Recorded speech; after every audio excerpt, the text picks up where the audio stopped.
Hello guys, welcome back to our channel part 3 of Return of the Seo Queen. Chapter 21 प्रलय पहुंचा सृष्टि के घर। पिछले एपिसोड में वो प्रलय का मैसेज पति है, नीचे कार में आओ, कुछ बात करनी है तुमसे। उद्धरण चिन्ह। सृष्टि हैरान होकर बोलती है, इतनी रात को यह मेरे घर में क्या कर रहे हैं? एक बार बुलाए थे तो सिर में चोट आ गई, पता नहीं अब की बार क्या होने वाला है। अब आगे। मिशा और आर्यन एक दूसरे से लिपटे हुए बेड पर सो रहे थे। मिशा ने आर्यन के गाल पर हाथ रखते हुए कहा, सच में आर्यन, प्यार तो तुमने किया है मुझसे, इतना अच्छा मुझे आज से पहले कभी नहीं लगा, तुम सच में बहुत अच्छे हो। आर्यन, मिशा के मुंह से यह बात सुनकर उसके कंधे पर अपने होंठ रखते हुए बोलता है, सच में मिशा, मैं तो तुमसे कब से प्यार करता हूं, पर रणवीर मेरा दोस्त है इसलिए तुमसे कभी यह सब बातें करना ठीक नहीं लगा। मिशा ये सुनकर आर्यन के ऊपर आ गई और उसके चेहरे के करीब अपना चेहरा करते हुए बोली, उसकी बात मत करो इस वक्त, मैं उससे जल्द ही ब्रेकअप कर लूंगी और अब मुझे तुम्हारे साथ जिंदगी बितानी है। आर्यन, मिशा के मुंह से ये सुनकर खुश होते हुए बोला, क्या सच में मिशा? उद्धरण चिन्ह। मिशा अपनी गर्दन हिलाकर उसके चेहरे को देखते हुए बोली, हाँ आर्यन। आर्यन ने ये सुनते ही मिशा तो अपनी बाहों में भर लिया और उसे किस करने लगा। दूसरी तरफ सृष्टि अपने रूम से दबे पांव बाहर आती है। वो घर से बाहर निकाल कर आई तो सड़क पर प्रलय की कार खड़ी थी। प्रलय को देखकर सृष्टि ने अपनी आंखें छोटी कर ली। वो कार के पास आकर विंडो पर नॉक करती है, तभी सृष्टि की तरफ वाला दरवाजा खुल जाता है। ये देखकर सृष्टि गहरी सांस लेती है और अंदर बैठ जाती है। प्रलय को देखकर सृष्टि ने अपनी आंखें छोटी छोटी करते हुए उसे घूर कर कहा, आपको इतनी रात को मुझे बुलाने की क्या जरूरत पड़ गई? तभी प्रलय की नज़र सृष्टि के चेहरे पर जाती है। सृष्टि के चेहरे पर देखते ही उसने सृष्टि के माथे की बैंडेज को देखा और उसे पर अपनी उंगलियों से टच करते हुए बोला, इतना गुस्सा सही नहीं है तुम्हारे लिए, यहाँ पर दर्द हो जाएगा। सृष्टि प्रलय की यह बात सुनकर उसकी हैरानी से देखने लगती है। सृष्टि मन ही मन बोलती है, क्या फर्क पड़ता है, आप तो मुझे वैसे भी मौत देना चाहते थे। प्रलय ने सृष्टि के चेहरे को देखते हुए कहा, अगर तुम्हें ड्राइविंग नहीं आती है तो ड्राइवर को अपने साथ रखा करो। उद्धरण चिन्ह। सृष्टि यह सुनकर प्रलय के चेहरे को देखते हुए बोली, मुझे कुछ नहीं हुआ है, मैं ठीक हूँ। और आप ये बताइए कि आपने मुझे इस वक्त यहाँ पर क्यों बुलाया है? अगर किसी ने देख लिया तो? प्रलय मुस्कुराते हुए उसके चेहरे को देखकर बोला, अब अपनी पार्टनर से बात करने के लिए भी मुझे लोगों के बारे में सोचना पड़ेगा। उद्धरण चिन्ह। सृष्टि ने अपने हाथ बांध दिए और सामने की तरफ देखते हुए बोली, मैं सोने वाली थी और आपने मेरी नींद खराब कर दी। उद्धरण चिन्ह। प्रलय उसके चेहरे को देखते हुए बोला, ये लो फ्लाइट की टिकट। उद्धरण चिन्ह। सृष्टि उसके चेहरे की तरफ देखती है, फिर अपनी गर्दन हिलाते हुए बोलती है, फ्लाइट टिकट लेकिन क्यों? उद्धरण चिन्ह। प्रलय अपने बालों को मिरर में देखते हुए सेट करके बोला, प्रोजेक्ट में इन्वेस्टमेंट के लिए हम दोनों को कल टोक्यो जाना होगा। प्रलय काफी रिलैक्स होकर बोल रहा था पर सृष्टि हैरान थी। वो प्रलय को देखते हुए कहती है, लेकिन वहां जाने की क्या जरूरत है, आप उनको यहाँ पर भी बुला सकते हैं और मेरा यहाँ पर बिजनेस है, मैं अगर यहाँ से जाऊंगी तो सब कुछ कोई संभालेगा। अभी कंपनी की डायरेक्टर बने हुए 2 दिन ही हुए हैं, मैं इतना बड़ा रिस्क नहीं ले सकती हूँ। उद्धरण चिन्ह। प्रलय उसके चेहरे को देखते हुए बोला, हमारा जाना जरूरी है और तुम्हें मेरे साथ चलना होगा। पहले ही बताया है, साफ तौर पर कॉन्ट्रैक्ट में लिखा है कि तुम्हें वो करना होगा जो नहीं कहूँगा। सृष्टि बोली, लेकिन आप ऐसा नहीं कर सकते हैं, मैंने अभी तक कॉन्ट्रैक्ट साइन नहीं किया है। प्रलय मुस्कुराते हुए उसकी गाल पर अपने अंगूठे से रब करते हुए बोला, वो तो तुम्हें साइन करना ही होगा, अगर तुम साइन नहीं करोगी तो तुम्हारे डैडी तुम पर बहुत गुस्सा होंगे। सृष्टि अपने हाथ बांधे हुए उसके चेहरे को देखकर बोलती है, आप मुझे धमकी दे रहे हैं? प्रलय ने मुस्कुराते हुए कहा, नहीं सच बता रहा हूं और अभी तुम जाकर सो सकती हो क्योंकि कल दिन भर बहुत काम करना है। उद्धरण चिन्ह। प्रलय ये कहते हुए अपनी शर्ट को सही करने लगता है और सीटी बजाने लगता है। सृष्टि कुछ पलों तक उसके चेहरे को देखती रहती है और फिर गुस्से से कार से बाहर निकालकर जोर से दरवाजा बंद कर देती है। वो गुस्से में बोली, आप बहुत ज्यादा गलत कर रहे हैं, मैं जानती हूँ आप उस रात का बदला निकालने के लिए ये सब कर रहे हैं। सृष्टि की बात सुनकर प्रलय ने मुस्कुराते हुए कहा, नहीं डॉल। प्रलय सिंह रायजादा कभी भी ऐसे काम नहीं करता है, अगर तुमसे बदला लेना होगा तो मैं तुम्हारी आंखों में आंखें डालकर तुमसे बदला लूंगा। उद्धरण चिन्ह। सृष्टि के पास उसकी इस बात का कोई भी जवाब नहीं था। प्रलय ने कार स्टार्ट करते हुए कहा, कल मिलते हैं, तैयार रहना।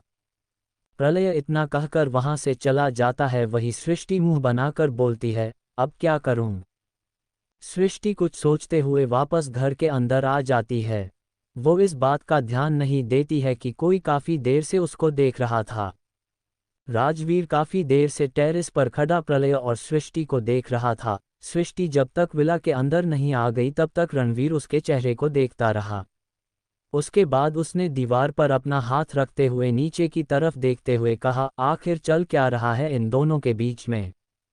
प्रलय सिंह रायजादा, इतना बिजी इंसान जिसके पास वक्त भी इतनी कमी है कि वो अपना ख्याल तक नहीं रख सकता है, मेरी बहन से मिलने के लिए इतनी रात को यहाँ पर क्या कर रहा है।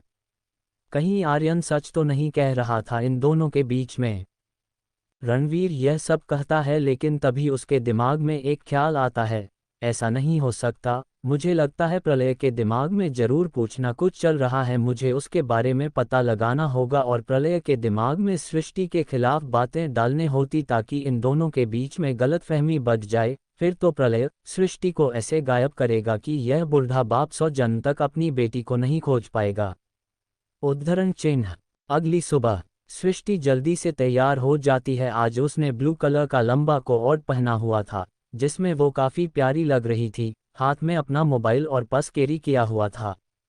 वो हॉल में आती है और डाइनिंग टेबल पर बैठ जाती है। तभी राजवर्धन जी अपने न्यूज़पेपर से नजर हटाकर उसके चेहरे को देखते हैं। कहाँ जा रही हो बच्चा। उद्धरण चिन्ह। टोक्यो। उद्धरण चिन्ह। लेकिन क्यों इतनी दूर। उद्धरण चिन्ह। मिस्टर प्रलय ने कहा है। अच्छा फिर तो ठीक है। राजवर्धन जी मुस्कुराते हुए कहते हैं, कभी वहां पर रणवीर आ जाता है जो ब्लैक कलर के बिजनेस सूट में काफी अच्छा लग रहा था। रणवीर ने सृष्टि के सूटकेस को देखते हुए कहा, सृष्टि तुम कहाँ जा रही हो। उद्धरण चिन्ह। सृष्टि कुछ बोलने को हुई लेकिन तभी राजवर्धन जी उसे सारी बात बताते हैं जिसे सुनकर रणवीर हैरान होकर कहता है, डैडी आप इसे जाने की परमिशन कैसे दे सकते हैं, आप जानते हैं इसकी हालत। राजवर्धन जी रिलैक्स होकर बोलते हैं, मुझे प्रलय पर पूरा भरोसा है, उसके होते हुए मेरी बेटी को कोई तकलीफ नहीं होगी। रणबीर अपने डैड के मुंह से यह बात सुनकर बोला, लेकिन आप भी जानते हैं कि प्रलय कितना खतरनाक इंसान है, आप उसके साथ सृष्टि को अकेले कैसे भेज सकते हैं। राजवर्धन जी बोले, वो खतरनाक दुनिया के लिए, मेरे लिए तो मेरे बेटे की तरह है। तुम ये सब बातें छोड़ो और जल्दी से यहाँ बैठकर नाश्ता कर लो। तुम आज से ऑफिस ज्वाइन कर रहे हो, ये देखकर मुझे बहुत अच्छा लग रहा है। सृष्टि चुपचाप अपना नाश्ता कर रही थी लेकिन उसकी नज़रें रणवीर के चेहरे के ऊपर बनी हुई थी। वो शायद पहले से ही जानती थी कि रणवीर ऐसा ही कुछ बोलने वाला है। वो रणवीर की तरफ देखते हुए बोली, भाई मैं आपका जितना काम है वो मेरे सेक्रेटरी को बता दिया है, वो आपको बता देगा और हाँ मैं ऑफिस का मैन काम अपने आप मैनेज कर लूँगी। रणवीर ने अपनी गर्दन हिलाई, उसे सृष्टि का इस तरह ऑर्डर देना बिल्कुल भी अच्छा नहीं लग रहा था।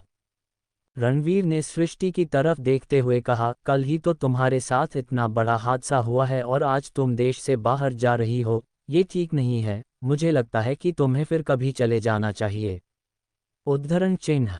सृष्टि रणवीर की तरफ देखते हुए एक हल्की सी मुस्कुराहट देती है और कुछ बोलने को होती है लेकिन तभी प्रलय की आवाज़ सभी के कानों में पती है। मेरे होते हुए आपको फिक्र करने की ज़रूरत नहीं है रणवीर, मैं अपनी पार्टनर का पूरा ख्याल रखूंगा। प्रलय की आवाज़ सुनते ही रणवीर और बाकी सभी उसके चेहरे की तरफ देखने लगते हैं। सृष्टि ने तो आंखें फाड़े प्रलय को देखना शुरू कर दिया। क्या रणवीर सृष्टि को अपने रास्ते से हटाने के लिए कुछ करने वाला है? क्या होगा जब रणवीर और सृष्टि को मिशा और आर्यन के धोखे के बारे में पता चलेगा? क्या चल रहा है प्रलय के दिमाग में और क्यों प्रलय सृष्टि को अपने साथ टोक्यो ले जाना चाहता है? चैप्टर 22। सृष्टि ने मारा प्रलय को थप्पड़। प्रलय को अपने सामने देखकर रणवीर उसे घूर कर देखता है। हालांकि रणवीर के अंदर प्रलय की बराबरी करने की हिम्मत नहीं थी। प्रलय को देखकर राजवर्धन जी मुस्कुराते हुए बोले, आओ बेटा नाश्ता कर लो, हमारे साथ सफ़र लंबा तय करना है। उद्धरण चिन्ह। प्रलय ने राजवर्धन जी को देखते हुए कहा, नहीं अंकल आप ब्रेकफास्ट करिए, मैं और सृष्टि जल्दी में है। राजवर्धन जी ने अपनी गर्दन हिलाते हुए कहा, सृष्टि का ख्याल रखना, कल ही एक्सीडेंट हो गया था इसका, तुम तो जानते हो बिजनेस वर्ल्ड में कितना खतरा रहता है। प्रलय राजवर्धन जी की बात सुनकर अपनी गर्दन हिलाते हुए बोला, लेकिन सृष्टि ने तो मुझे ऐसा कुछ बताया ही नहीं अंकल। उद्धरण चिन्ह। सृष्टि प्रलय को छोटी छोटी आंखें करके देखने लगी। वही राजवर्धन जी बोले, मेरी बेटी आसानी से कुछ भी नहीं बताती है। उद्धरण चिन्ह। प्रलय ने सृष्टि को देखते हुए कहा, फिर तो अपने प्रति काफी वफादार है। उद्धरण चिन्ह। सृष्टि कुछ नहीं बोली, बस प्रलय को देखते रही। राजवर्धन जी ने उन दोनों को विदा किया, लेकिन रणबीर को सृष्टि का इस तरह ऑफिस के काम से बाहर जाना बिल्कुल भी अच्छा नहीं लग रहा था। वो उसे रोकना चाहता था, लेकिन उसके पास सृष्टि को रोकने की कोई भी वजह नहीं थी।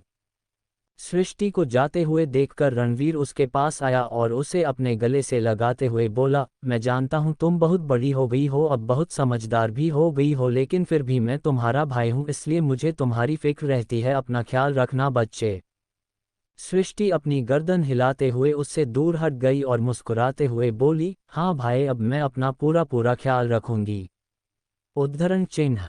वही सृष्टि के मन में कुछ और ही चल रहा था। ध्यान रखने की जरूरत तो मुझे है, क्योंकि मैं अच्छी तरह जानती हूँ कि कल जो मेरे साथ हुआ था वो सब कुछ तुम्हारा ही किया धरा है। उद्धरण चिन्ह। सृष्टि उन सभी को बाय कर वहां से आ जाती है और बाहर आकर प्रलय को देखते हुए बोलती है, मैं एयरपोर्ट पहुंच रही थी, आपको यहाँ पर आने की क्या जरूरत थी। प्रलय ने कार की छत पर अपना हाथ रखा और सृष्टि की तरफ झुकते हुए बोला, मुझे तुम्हारी खुद से ज्यादा फिक्र रहती है, क्या तुम बोल रही हो। उद्धरण चिन्ह। सृष्टि उसकी आंखों में देखते हुए बोली, आपको मेरी फिक्र रहती है, अच्छा मजाक कर रहे हैं आप। उद्धरण चिन्ह। प्रलय ने अपने होठों को टेढ़ा करके एक मुस्कुराहट दी और बोला, डॉल तुम मेरी बातों को अभी नहीं समझ पाओगी, लेकिन बहुत जल्दी समझ जाओगी। उद्धरण चिन्ह। सृष्टि ने अपनी आईब्रो ऊपर करते हुए कहा, ना तुम मुझे आप समझ आ रहे हैं और ना ही आपकी बातें। आप अचानक से क्या करते हैं मुझे कुछ भी समझ नहीं आ रहा है। कभी मुझसे कॉन्ट्रैक्ट साइन करवाते हैं और कभी मुझे इन्वेस्टर से मिलने के लिए अपने साथ ले जाना चाहते हैं।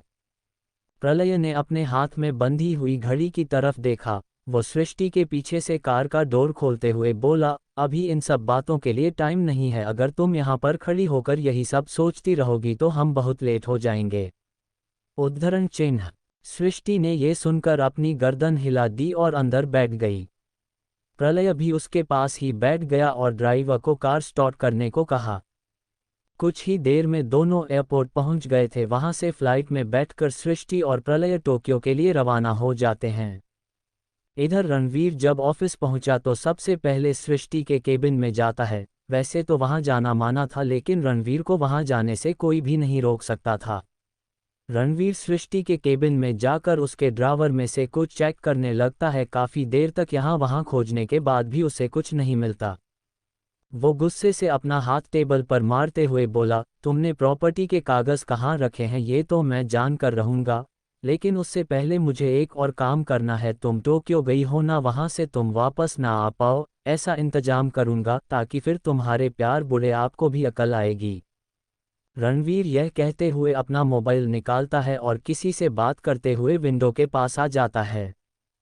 दूसरी तरफ आर्यन मिशा की बाहों में लिपटा हुआ था। मिशा ने उसे छूते हुए ब्लैकेंट को अपने शरीर से लपेट लिया और बेड से नीचे उतरकर बाथरूम की तरफ जाते हुए बोली, मैं रेडी हो रही हूँ आर्यन, तुम भी हो जाओ। उद्धरण चिन्ह।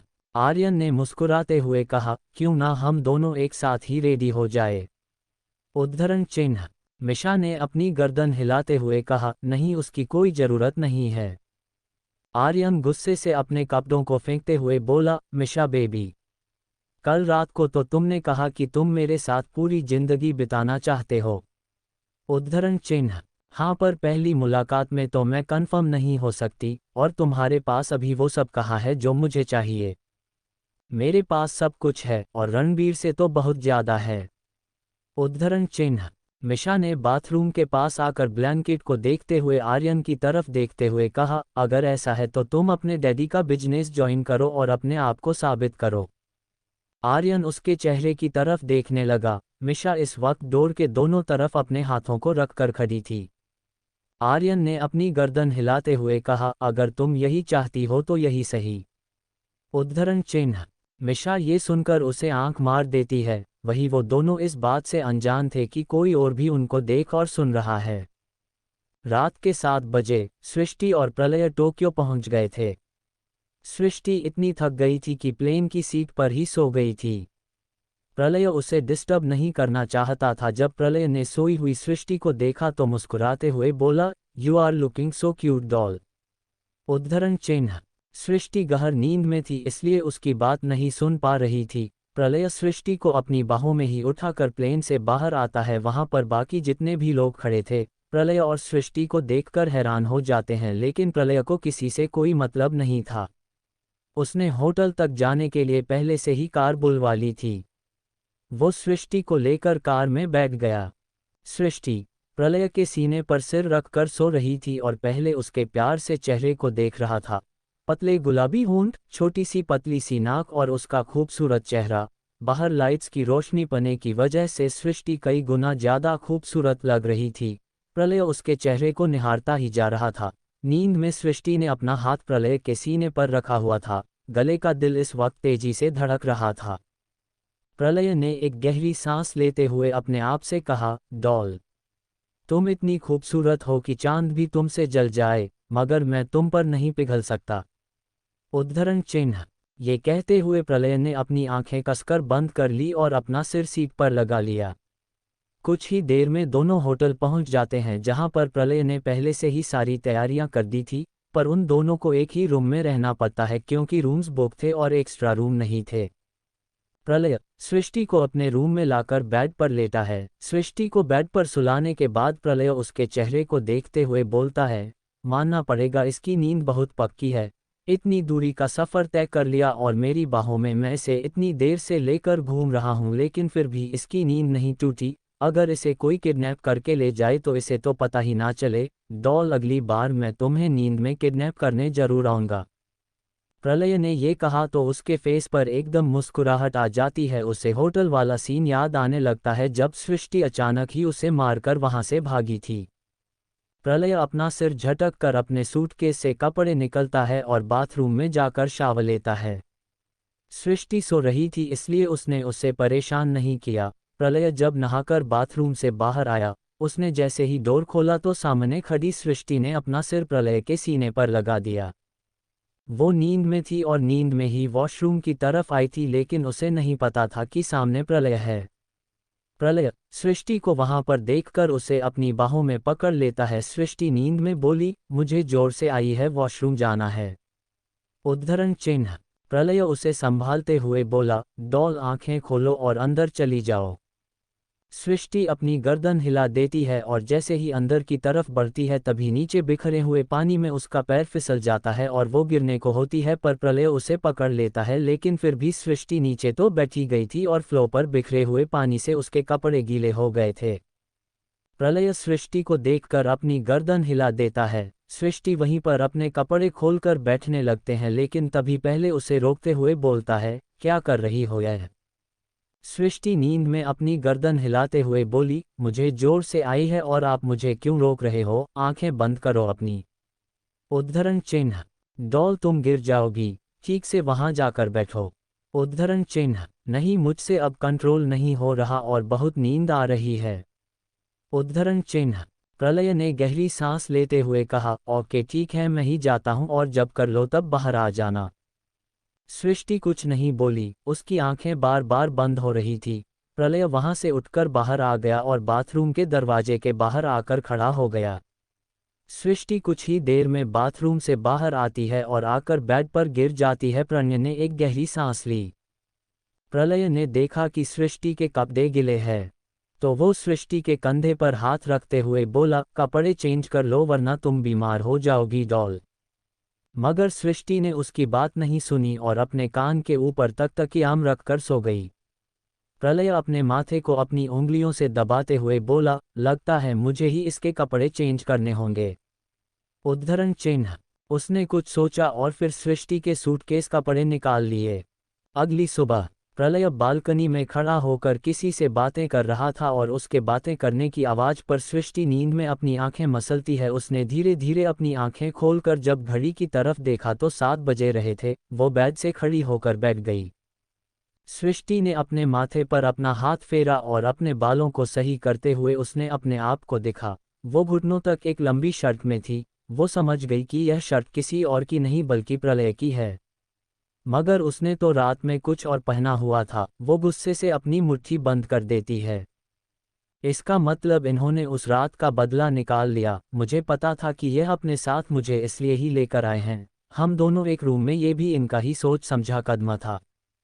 ये बोलते हुए सृष्टि की आंखों में आंसू आ जाते हैं। उसने गुस्से से अपनी मुट्ठी बंद कर ली और बेड से नीचे उतर गई। प्रलय, जो इस वक्त इन्वेस्टर से बात कर रहा था और होटल से बाहर गार्डन की तरफ आकर खड़ा था, उसने जैसे ही कॉल कट किया और पलट कर देखा तो उसके सामने सृष्टि आंखों में आंसू लिए खड़ी थी। सृष्टि को इस तरह देखकर प्रलय ने उसके चेहरे को देखना शुरू कर दिया और बोला, तुम जाग गई? सुबह सुबह रो क्यों रही हो डॉल? उद्धरण चिन्ह। सृष्टि प्रलय की यह बात सुनते ही एक जोरदार थप्पड़ उसके गाल पर लगा देती है। प्रलय कुछ भी समझ नहीं पाता। उसने अपने गाल पर हाथ रख लिया और हैरान नजरों से सृष्टि के चेहरे की तरफ देखने लगा। वही सृष्टि बिना कुछ बोले अपने मुंह पर अपना हाथ रखकर रूम से बाहर की तरफ भाग गई। प्रलय हैरान नजरों से उसे जाते हुए देखता रह गया। क्या प्रलय को सृष्टि ने गलत समझ लिया है या फिर सृष्टि के साथ प्रलय ने कुछ गलत किया है? क्या प्रलय सृष्टि के साथ रिवेंज लेने के लिए उसे अपने साथ लाया है? उद्धरण चिन्ह। चैप्टर 23। सृष्टि को पता चला प्रलय का सच। उद्धरण चिन्ह। प्रलय हैरानी से सृष्टि को देखता रह गया। उसे समझ नहीं आया था कि सृष्टि ने उसे थप्पड़ क्यों मारा था। प्रलय अपनी भूरी आंखों से सृष्टि को देखा हुआ कुछ सोच रहा था। तभी उसके मोबाइल पर कॉल आता है। सामने से कुछ ऐसा कहा गया जिसे सुनकर एकदम हैरान हो गया। उसने गुस्से से कहा, तुम इतनी बड़ी गलती कैसे कर सकती हो? मैं नहीं जानता, वो जहां पर भी है उसे ढूंढो। प्रलय ने सामने वाले की बात सुने बगैर ही कॉल कट कर दिया। प्रलय गुस्से से रूम के अंदर आता है और सारा सामान यहाँ वहाँ फेंकते हुए कुछ ढूंढने लगता है। वही सृष्टि गुस्से से रूम से बाहर आकर कॉरिडोर से होते हुए लिफ्ट में चली जाती है और लिफ्ट से टेरेस की तरफ आ जाती है। वो ग्राउंड फ्लोर वाले रूम में ठहरी हुई थी। वो प्रलय से इतनी नाराज हो गई थी कि जल्दीबाजी में कपड़े चेंज करना ही भूल गई थी। सृष्टि रोती हुई बिल्डिंग के टॉप पर आकर खड़ी हो गई थी। इस वक्त वहां पर कोई भी नहीं था। वो बिल्डिंग से नीचे की तरफ देखने लगी। नीचे बहुत सारी गाड़ियां चल रही थी और लोग गुजर रहे थे। टोक्यो एक बहुत ही खूबसूरत जगह है और जापान के लोग हमेशा से ही बहुत बिजी रहते हैं। सृष्टि अपने चेहरे पर अपना हाथ रखकर जोर जोर से रोते हुए अपने आप से बोली, मॉन्स्टर, मुझे आपसे यह उम्मीद नहीं थी। मुझे उम्मीद नहीं थी कि आप मेरे साथ ऐसा कुछ करेंगे। आपने नींद में मेरा फायदा उठाया। सृष्टि यह कहते हुए रोती जा रही थी। तभी सृष्टि के कानों में एक प्यारी सी आवाज आती है, आप क्यों रो रही हो ब्यूटी? सृष्टि के आवाज सुनकर अचानक से अपना रोना बंद कर देती है और अपनी गली आंखों से जब पीछे पलट कर देखती है तो उसके सामने एक बहुत ही प्यारी बच्ची, जो दिखने में बिल्कुल एक गुड़िया की तरह थी, हाथों में फूल लिए उसकी तरफ ही देख रही थी। उसकी प्यारी प्यारी आंखों को देखकर सृष्टि एक पल के लिए सब कुछ भूल जाती है। सृष्टि ने बच्ची के चेहरे की तरफ देखा और फिर आसपास में देखा तो उसे वहां पर कोई भी दिखाई नहीं देता। तभी बच्ची दोबारा बोली, ब्यूटी वॉय आल यू छेड आल यू क्राइंग? उद्धरण चिन्ह। सृष्टि उसके चेहरे की तरफ देखती रह गई। तभी बच्ची ने सृष्टि के पैरों के पास में आकर सृष्टि को अपनी तरफ आने का इशारा किया। सृष्टि एकदम नासमझी से उसके चेहरे की तरफ देखते हुए उसकी तरफ झुक जाती है। वो बच्ची प्यार से सृष्टि के चेहरे को अपने छोटे छोटे पत्ती की तरह प्यारे से हाथों में भरते हुए बोलती है, लगता है आपको किसी मॉन्स्टर ने मारा है। मैं अभी आपकी चोट को सही कर देती हूँ। मेरे पास यह मेडिकल फ्लावर है। बच्ची की बात सुन सृष्टि उसकी नन्ही सी हथेली में पड़े हुए फूलों की तरफ देखने लगती है। यह एक गुलाब का पीले रंग का फूल था जो बिल्कुल उस छोटी बच्ची के चेहरे की तरह खिला हुआ था। वो बच्ची सृष्टि के चेहरे पर उस फूल को किसी जादू की छड़ी की तरह घुमाते हुए बोली, ब्यूटी ब्यूटी मॉन्स्टर को सजा मिलेगी, ब्यूटी ब्यूटी आपते चेहरे पर स्माइल खिले दी, beauty beauty don't cry, beauty beauty you are strong girl. Srishti को ऐसा लग रहा था जैसे बच्ची के मुंह से निकले हुए ये शब्द उसे बहुत ही ज्यादा हिम्मत दे रहे हैं। उसने अपने आंसू को साफ किया और उसके चेहरे पर अगले ही पल एक प्यारी सी स्माइल आ गई। उसने बच्ची के गाल पर हाथ रखते हुए कहा, आप बहुत प्यारी हो। उद्धरण चिन्ह। बच्ची ने एक प्यारी सी स्माइल देते हुए वो फूल सृष्टि की तरफ करते हुए कहा, ब्यूटी अब आप तो जब भी मॉन्स्टर रुलाए आप इसको देखना, आपको बहुत ताकत मिलेगी। उद्धरण चिन्ह। सृष्टि के फेस पर यह सुनकर स्माइल आ जाती है। उसने अपनी गर्दन हिलाई, बच्ची ने सृष्टि को अपनी तरफ किया और उसके गाल पर किस करते हुए बोली, you are so beautiful beauty. उद्धरण चिन्ह। ये सुनकर सृष्टि मुस्कुराते हुए उसके चेहरे को अपनी हथेली में भरकर बोली, और आप भी बहुत क्यूट हो, बिल्कुल एक प्यारी सी फेरी की तरह। उद्धरण चिन्ह। बच्ची ने अपनी नन्ही सी भूरी भूरी आंखों को टिमटिमाकर सृष्टि की तरफ देखा। सृष्टि उसकी इस हरकत पर एकदम को जाती है। तभी उन दोनों के कानों में एक आवाज आती है जिसे सुनकर दोनों ही होश में आते हैं। आप यहाँ पर क्या कर रही हो? मैं कब से आपको खोज रही हूँ। आपको इस तरह मुझे छोड़कर नहीं आना चाहिए। उद्धरण चिन्ह। सृष्टि ने और बच्ची ने जब पलट कर देखा तो सामने से एक लड़की आ रही थी। लड़की ने बच्ची की तरफ आकर उसे अपनी गोद में उठा लिया और उसे अपने सीने से लगा लिया। ये देखकर सृष्टि मुस्कुरा देती है। तभी बच्ची बोली, मैं तो ब्यूटी को मॉन्स्टर से बचा रही थी। वो लड़की कुछ समझ नहीं पाती। उसने अपनी गर्दन हिलाकर सृष्टि की तरफ देखा। सृष्टि मुस्कुराते हुए बोली, बहुत प्यारी बच्ची है। उद्धरण चिन्ह। वो लड़की मुस्कुरा देती है। उसके बाद बच्ची को लेकर वहां से चली जाती है। बच्ची जाते हुए ही सृष्टि को ताकत देकर चली गई थी और उसके चेहरे पर मुस्कुराहट देखकर भी चली गई थी। सृष्टि ने उस बच्ची के जाने के बाद अपने आप से कहा, थैंक यू लिटिल फेरी, तुमने मेरी सारी परेशानी ही दूर कर दी। उद्धरण चिन्ह। सृष्टि वापस नीचे आती है। उसने देखा कि प्रलय रूम में नहीं है। ये देखकर सृष्टि गुस्से से प्रलय के बैग की तरफ देखती है। उसने अपनी आंखें बंद की और एक गहरी सांस बाहर छोड़ दी। उसके बाद प्रलय के सूटकेस के पास आकर उसने उसके सारे कपड़े बाहर निकाल लिए। सृष्टि ने उसके सारे कपड़े उठाकर बाहर गार्डन में फेंक दिए। प्रलय के सारे कपड़े नीचे गिरने की वजह से बिल्कुल खराब हो गए थे और उन पर मिट्टी लग गई थी। सृष्टि के फेस पर स्माइल आ जाती है। उसमें गुस्से से अपने हाथ बांध लिए और बोली, आपने मेरे साथ बहुत गलत किया है। अब मैं आपको बताऊंगी कि सृष्टि क्या चीज़ है। कुछ देर बाद सृष्टि नहाकर बिल्कुल तैयार हो गई थी। उस आलीशान कमरे में सृष्टि बेड पर बैठी हुई अपने बूट्स पहन रही थी जिनमें काफ़ी ऊंची हील थी। उसी वक्त प्रलय वहां पर आता है।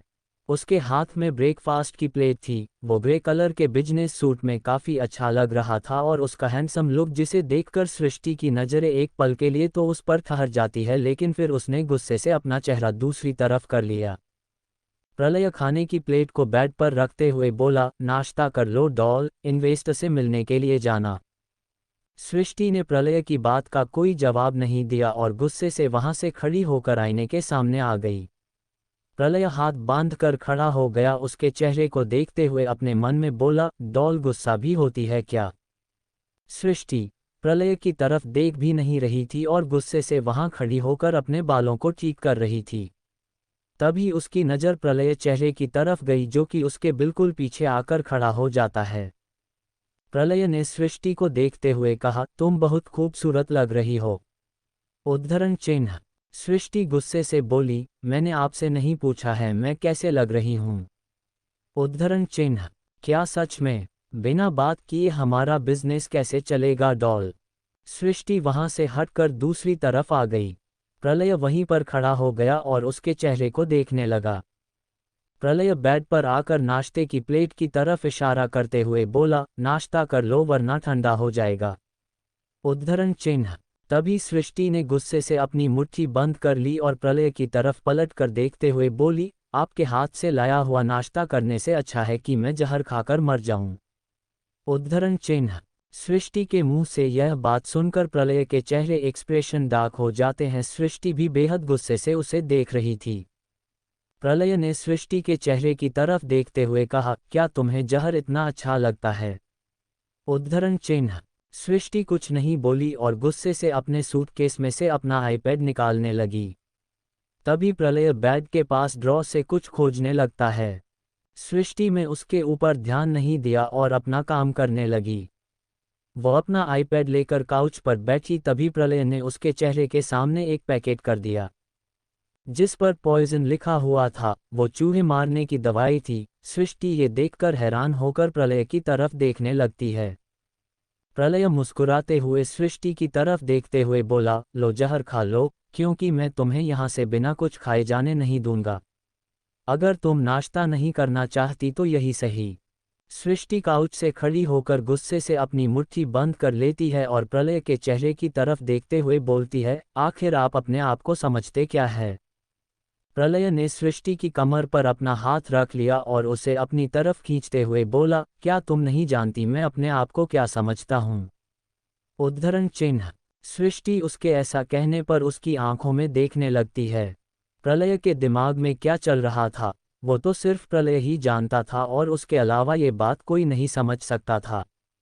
सृष्टि उसकी गहरी भूरी आंखों में खोती चली जाती है, लेकिन तभी उसे याद आता है कि उसके साथ सुबह प्रलय ने क्या किया था। वो सब याद करके सृष्टि गुस्से से अपने नाजुक हाथों को प्रलय के सीने पर मारते हुए कहती है, छोड़ो मुझे, आपकी वजह से मैंने अपनी वर्जिनिटी खो दी, आपने मेरे साथ धोखे से। उद्धरण चिन्ह। प्रलय जब ये सुनता है तो उसकी आंखें बड़ी हो जाती है। उसने सृष्टि के चेहरे की तरफ देखते हुए कहा, क्या कहा तुमने? उद्धरण चिन्ह। सृष्टि की आंखों में आंसू थे जो मोती की तरह नीचे गिरने लगे। सृष्टि भरे गले से बोली, वही जो आपने सुना। प्रलय उसे अपनी बाहों की कैद में रखते हुए बोला, और मुझे तुमसे जबरदस्ती करने की क्यों जरूरत होगी? उद्धरण चिन्ह। सृष्टि रोते हुए बोली, क्योंकि आप मेरे साथ उस रात का बदला लेना चाहते थे और आपने ये सब कुछ जानबूझकर किया है। प्रलय ने एक लंबी सांस लेकर सृष्टि के चेहरे की तरफ देखकर कहा, तुम रात को नींद में थी, लेकिन मुझे लगता है कि तुमने भांग पिया था, तभी तुम्हें कुछ भी याद नहीं है। उद्धरण चिन्ह। सृष्टि ने प्रलय की बात सुनी तो रोना बंद करते हुए उसके चेहरे की तरफ अपनी गीली पलकों को झपकाकर देखने लगी। सृष्टि ने प्रलय की तरफ देखते हुए कहा, तो इसका मतलब हमारे बीच में कुछ भी नहीं हुआ है? उद्धरण चिन्ह। प्रलय ने कोई भी जवाब नहीं दिया, उसे छोड़कर दूर हट गया और अपना मोबाइल निकालकर किसी को कॉल किया। कुछ ही देर में उनके रूम का दरवाजा किसी ने खटखटाया। प्रलय ने दरवाजे की तरफ देखा और दरवाजे के पास आकर उसे खोलता है। सृष्टि जब बाहर की तरफ देखती है तो एकदम हैरान हो जाती है। बाहर वही लड़की खड़ी थी जो उसे ऊपर टेरेस पर मिली थी।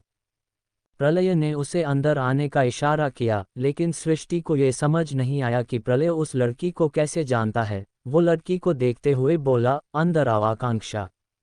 ये लड़की कोई और नहीं बल्कि प्रलय की बहन आकांक्षा थी। वही आकांक्षा के साथ वो बच्ची भी थी जो नियति थी। आकांक्षा ने सृष्टि को देखकर मुस्कुराते हुए उसकी तरफ आ गई। वही नियति प्रलय से लिपकर बोली, डैडी, आप सुबह से मिलने नहीं आए मुझसे? उद्धरण चिन्ह।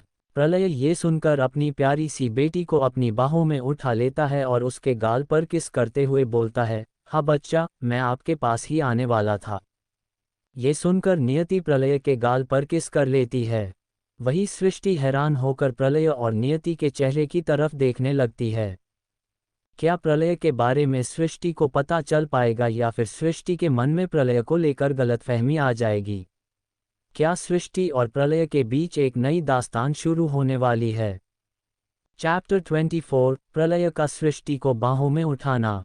आकांक्षा सृष्टि के पास आती है और उसके चेहरे की तरफ देखते हुए बोलती है, सुबह नियति के साथ रहने के लिए थैंक यू सृष्टि, और कल रात को तुम्हें अच्छे से नींद आई ना? उद्धरण चिन्ह। सृष्टि को समझ नहीं आ रहा था कि आकांक्षा उसके बारे में क्यों पूछ रही है और उसको कैसे जानती है। आखिर प्रलय से उसका क्या रिश्ता था? तभी आकांक्षा ने पीछे पलटकर प्रलय की तरफ देखते हुए कहा, भाई सुबह से नियति ने बहुत परेशान किया हुआ था और सॉरी मैं इसका सही से ख्याल नहीं रख पाई, पता नहीं सुबह सुबह कैसे ये टेरेस पर पहुंच गई थी। प्रलय ने अपनी बहन की तरफ देखते हुए कहा, कोई बात नहीं, मैं तुमसे गुस्सा नहीं हूं, लेकिन आगे से ऐसा मत करना, अभी तुम नियति को अपने साथ ले जाओ, मैं बाद में आकर मिलता हूँ, अभी हमें इन्वेस्टर से जाकर मिलना है। उद्धरण चिन्ह। आकांक्षा अपनी गर्दन हिला देती है, तभी नियति सृष्टि के चेहरे की तरफ देखते हुए बोलती है, डैडी मुझे ब्यूटी के पास लेकर चलो। उद्धरण चिन्ह। प्रलय सृष्टि के चेहरे की तरफ देखने लगता है। सृष्टि नियति को बाँह फैलाकर अपनी तरह बुलाती है। नियति प्रलय की बाहों से उतरकर सृष्टि के पास आती है और सृष्टि उसे अपनी गोद में उठाते हुए उसके गाल पर किस करती है। वही प्रलय और आकांक्षा दोनों ही ये देखकर हैरान हो गए थे, क्योंकि नियति बहुत जल्दी किसी के साथ घुलती मिलती नहीं थी और किसी के साथ इतने क्लोज तो बिल्कुल भी नहीं होती थी। प्रलय ने सृष्टि को जब नियति के साथ देखा तो उसे अपनी आंखों पर विश्वास नहीं हो रहा था। आकांक्षा भी नहीं जानती थी कि नियति और सृष्टि के बीच में इतनी जल्दी दोस्ती हो गई होगी। नियति सृष्टि के चेहरे को देखते हुए बोली, ब्यूटी मॉन्स्टर ने अब तो आपको परेशान नहीं किया है ना। सृष्टि यह सुनकर प्रलय के चेहरे की तरफ देखती है, तभी प्रलय बोला, किस मॉन्स्टर की बात हो रही है। सृष्टि ने कुछ नहीं कहा, अपनी नज़रों को प्रलय के चेहरे से हटा लिया। सृष्टि की हरकत से प्रलय समझ गया था कि सृष्टि उसे ही मॉन्स्टर बोलती है। वो छोटी छोटी आंखें करके सृष्टि रो घूरने लगा। आकांक्षा जो ये सब देख रही थी, वो भी दबी हंसी हंसने लगती है। सृष्टि नियति से बोली, हाँ मॉन्स्टर अब मुझे परेशान नहीं करेगे शायद। नियति ने अपने छोटे छोटे हाथों से सृष्टि के गाल पर टच करते हुए कहा, अगर आपको मॉन्स्टर परेशान करे तो आप उस फ्लावर से उच्छे को भगा देना ब्यूटी। उद्धरण चिन्ह। नियति की बात पर सृष्टि ने अपनी गर्दन हिला दी। वो मुस्कुराकर बोली, okay little fairy, you are so smart. उद्धरण चिन्ह। नियति बोली, हाँ त्योती डैडी की बच्चा हूँ ना मैं। उद्धरण चिन्ह। प्रलय ने ये सुनकर एक हल्की स्माइल दे दी। फिर आकांक्षा नियति को लेकर वहाँ से चली जाती है। आकांक्षा भी टोक्यो में अपनी कंपनी के कुछ काम से आ गई थी और वो कल दिन से ही वहाँ पर थी। नियति का ख्याल आकांक्षा ही रखती थी, इसलिए वो नियति को अपने साथ ले आई थी। उन दोनों के जाने के बाद प्रलय सृष्टि के पास आकर उसके चेहरे को देखने लगता है। प्रलय ने अपने हाथों को बांधा हुआ था। वहीं सृष्टि उसे अपनी तरफ किस तरह देखते हुए पाती है तो अपनी नज़रों को नीचे कर लेती है और बेड पर आकर बैठ जाती है। उसने नाश्ते की प्लेट उठाकर खाना शुरू कर दिया। प्रलय अभी भी उसके चेहरे को देखना ही जा रहा था। सृष्टि अचानक से खांसने लगती है तो प्रलय उसके चेहरे की तरफ पानी का गिलास कर देता है। सृष्टि ने नज़र उठाकर उसकी तरफ देखा और पानी पीने लगी। सृष्टि ने गिलास वहीं पर रख दिया।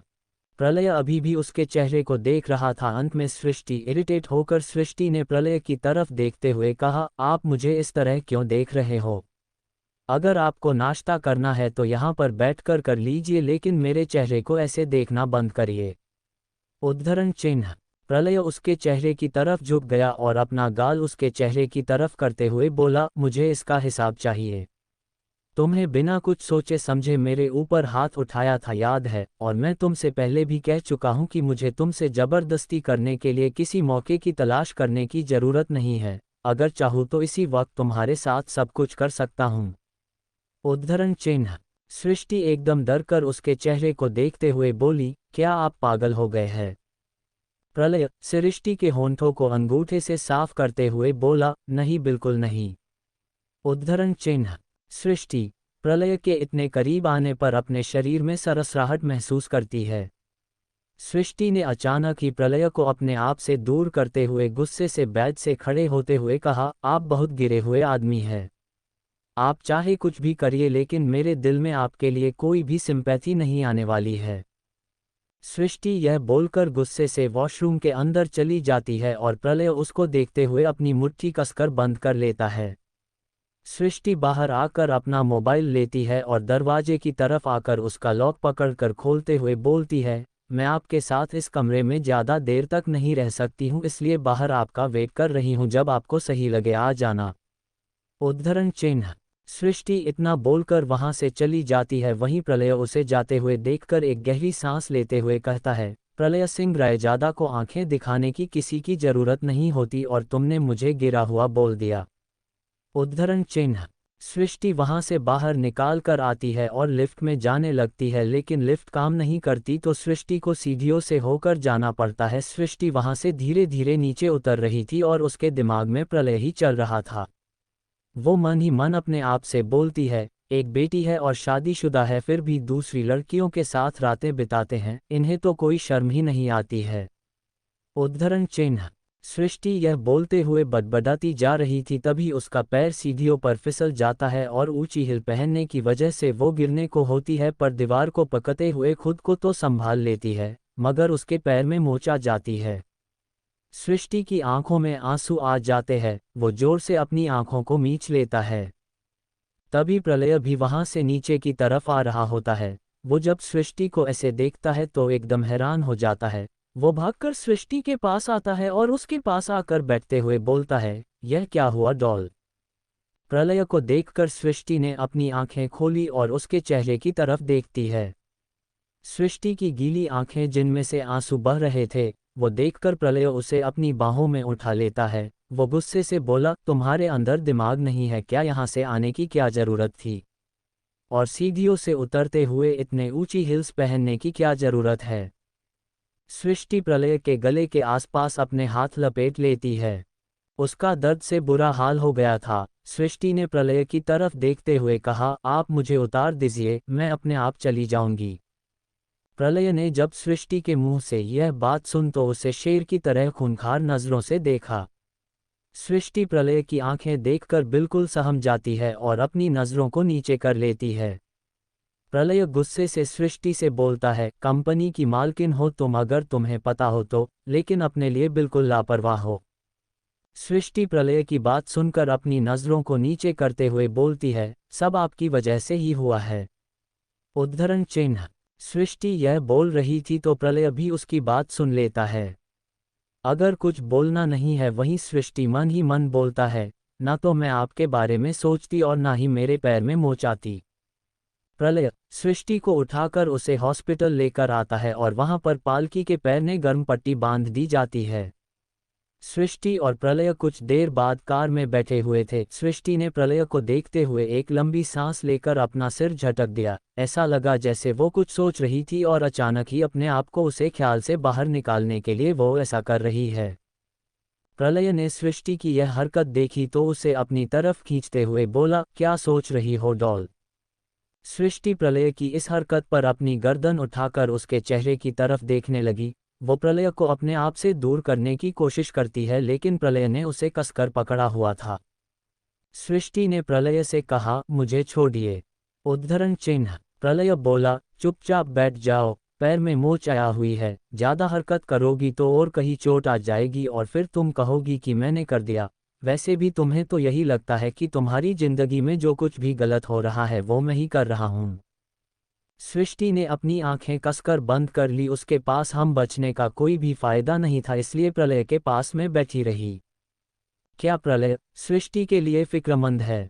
क्या उसे हो रही है सृष्टि का फिक्र? सृष्टि को कैसे होगा प्रलय की फिक्र का अंदाजा? चैप्टर 25 सृष्टि और प्रलय की नोक-झोंक। सृष्टि को लेकर प्रलय कार में बैठा हुआ था। सृष्टि प्रलय को गुस्से से घूर रही थी। सृष्टि ने प्रलय को देखते हुए कहा, हमें इन्वेस्टर से मिलने जाना है, आप मुझे कहाँ लेकर जा रहे हैं? प्रलय ने एक नज़र सृष्टि को देखा पर कुछ बोला नहीं। कुछ ही देर में दोनों होटल पर पहुंच जाते हैं जहां पर प्रलय इन्वेस्टर से मिलने वाला था। सृष्टि कार से बाहर निकालने की कोशिश करती है, लेकिन प्रलय उसे अपनी बाहों में उठा लेता है। ये देखकर सृष्टि की आंखें बड़ी हो जाती है। उसने हैरानी से प्रलय की तरफ देखते हुए कहा, यह क्या कर रहे हैं आप? यहाँ पर सब लोग हैं, अब तो मुझे छोड़ दीजिए, मैं खुद चलूंगी। प्रलय ने उसकी तरफ देखते हुए कहा, अभी तुम बिल्कुल भी ठीक नहीं हो और मैं तुम्हें हमेशा तो अपनी बाहों में उठाकर नहीं रखूंगा, इसलिए जब तक उठा रहा हूं तब तक खुश हो जाओ, क्योंकि प्रलय सिंह रायजादा के करीब आने के लिए बहुत सारी लड़कियां आहे भरती हैं और तुम्हें यह मौका आसानी से मिल रहा है। उद्धरण चिन्ह। सृष्टि ने जब प्रलय के मुंह से ऐसी बात सुन तो अपनी आंखें बंद करके अपने आप से बोली, इतना सेल्फ ऑब्सेस्ड इंसान भी कोई हो सकता है क्या? इनको तो अपने अलावा कोई दिखता ही नहीं है। प्रलय सृष्टि को अपनी बाहों में उठाकर उसे होटल के अंदर लेकर आ जाता है जहां पर दोनों ने इन्वेस्टर से मुलाकात की और इन्वेस्टर्स प्रलय के नए प्रोजेक्ट में इन्वेस्ट करने के लिए भी राजी हो जाते हैं। उसके बाद प्रलय और सृष्टि ने लंच किया और वापस होटल की तरफ आ गए। प्रलय सृष्टि को लेकर रूम की तरफ जा रहा होता है, तभी पीछे से दौड़ती हुई नियति आती है जो खेलते कूदते हुए वहां पर पहुंच गई थी। उसने जब प्रलय और सृष्टि को देखा तो एकदम उनके पास आ गई। नियति ने प्रलय को देखते हुए कहा, डैडी, नियति का प्लेस ब्यूटी ने ले लिया। उद्धरण चिन्ह। ये सुनकर सृष्टि को तो कुछ समझ नहीं आया। उसने हैरान होकर नियति की तरफ देखा और उसे काफी शर्म भी आ रही थी क्योंकि प्रलय ने नियति के सामने सृष्टि को अपनी बाहों में बच्चों की तरह उठाया हुआ था।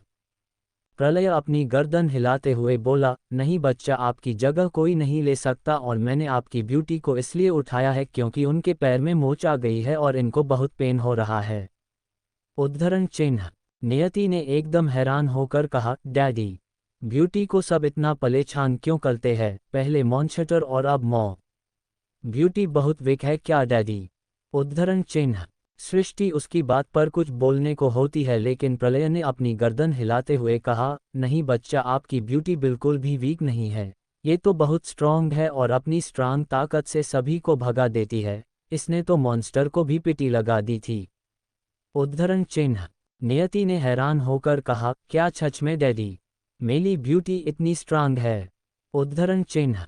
प्रलय अपने गर्दन हिलाते हुए बोला, हाँ बच्चा, और अभी आपकी ब्यूटी को रेस्ट की ज़रूरत है इसलिए मैं इसे लेकर जा रहा हूँ और फिर मैं आपके पास आता हूँ। आप तब तक बुआ के पास जाओ और यहाँ पर मस्ती मत करो। उद्धरण चिन्ह। ये सुनकर नियति एकदम अच्छे बच्चे की तरह बोला, ओके डैडी, पर मेरी ब्यूटी का ख्याल रखना। उद्धरण चिन्ह। प्रलय ने मुस्कुराते हुए अपनी बेटी की तरफ देखा, फिर वहां से रूम का लॉक खोलकर सृष्टि को अंदर ले गया। उसने सृष्टि को बेड पर लेटा दिया।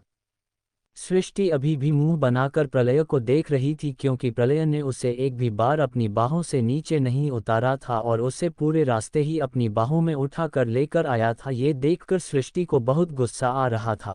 उसने तीखी नज़रों से प्रलय के चेहरे की तरफ देखा लेकिन प्रलय को कोई भी फर्क नहीं पड़ा। उसने दवाई निकालकर सृष्टि की तरफ करते हुए कहा, ये दवाई खाओ और अब रेस्ट करो, मेरा दिमाग तो मत खाना। उद्धरण चिन्ह। सृष्टि का मुंह खुला रह गया। उसने हैरान होकर कहा, क्या मतलब, मैं आपका दिमाग खा रही हूं या फिर आप मेरा दिमाग खा रहे हो? उद्धरण चिन्ह। प्रलय ने अपनी गर्दन टेढ़ी करते हुए उसको देखकर कहा, रास्ते भर में तुमने चप की है, मैंने नहीं की। इसका मतलब दिमाग तुम खाती हो? प्रलय की बात पर सृष्टि एकदम हैरान होकर उसकी तरफ देखते हुए बोली, अच्छा, मतलब आप मुझे पूरे रास्ते किसी सामान की तरह अपनी बाहों में उठाकर लेकर जा रहे थे और सब मुझे देख रहे थे। एक तो अनजान देश है और यहाँ पर आप ऐसी हरकतें करेंगे तो मैं आपकी पूजा तो करूँगी नहीं। प्रलय ने एक हल्की सी मुस्कुराहट के साथ कहा, मुझे उम्मीद भी नहीं है कि तुम मेरी पूजा कर सकती हो डॉल, लेकिन मैं तुम्हें सामान समझकर नहीं बल्कि अपनी डॉल समझकर बाहों में उठाकर लेकर जा रहा था ताकि तुम्हें कोई परेशानी ना हो। और अब तुम चुप हो जाओ वरना मैं तुम्हारे मुंह पर टेप चिपका दूंगा और तुम्हारे हाथ पैर बांध दूंगा। बहुत हो गया, सो जाओ चुपचाप। सृष्टि ने अपनी आंखें छोटी छोटी करके प्रलय को घूरना शुरू कर दिया। वहीं प्रलय उसको ब्लैंकेट ओढ़ाकर उसके सिर पर हाथ फेरकर बोला, रात को निकलना है हमें। उद्धरण चिन्ह।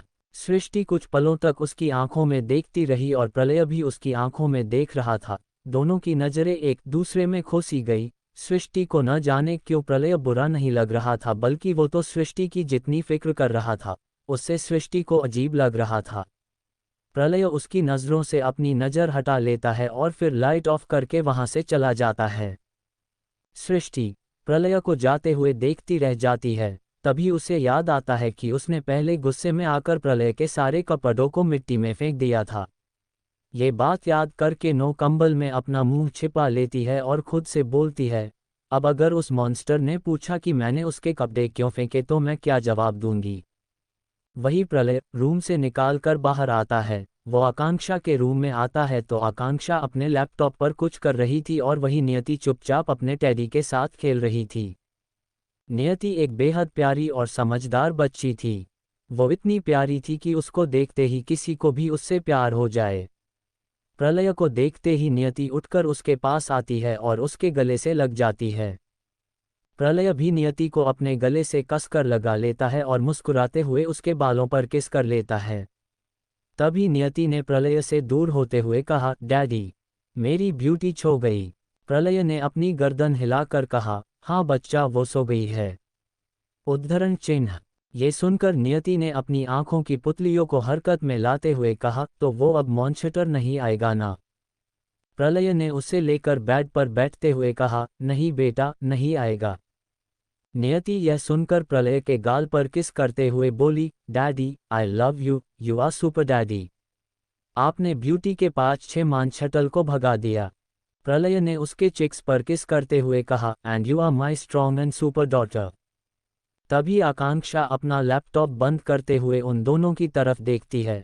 आकांक्षा ने प्रलय की तरफ देखते हुए कहा, माँ का कॉल आया था भाई, आपने रिसीव नहीं किया।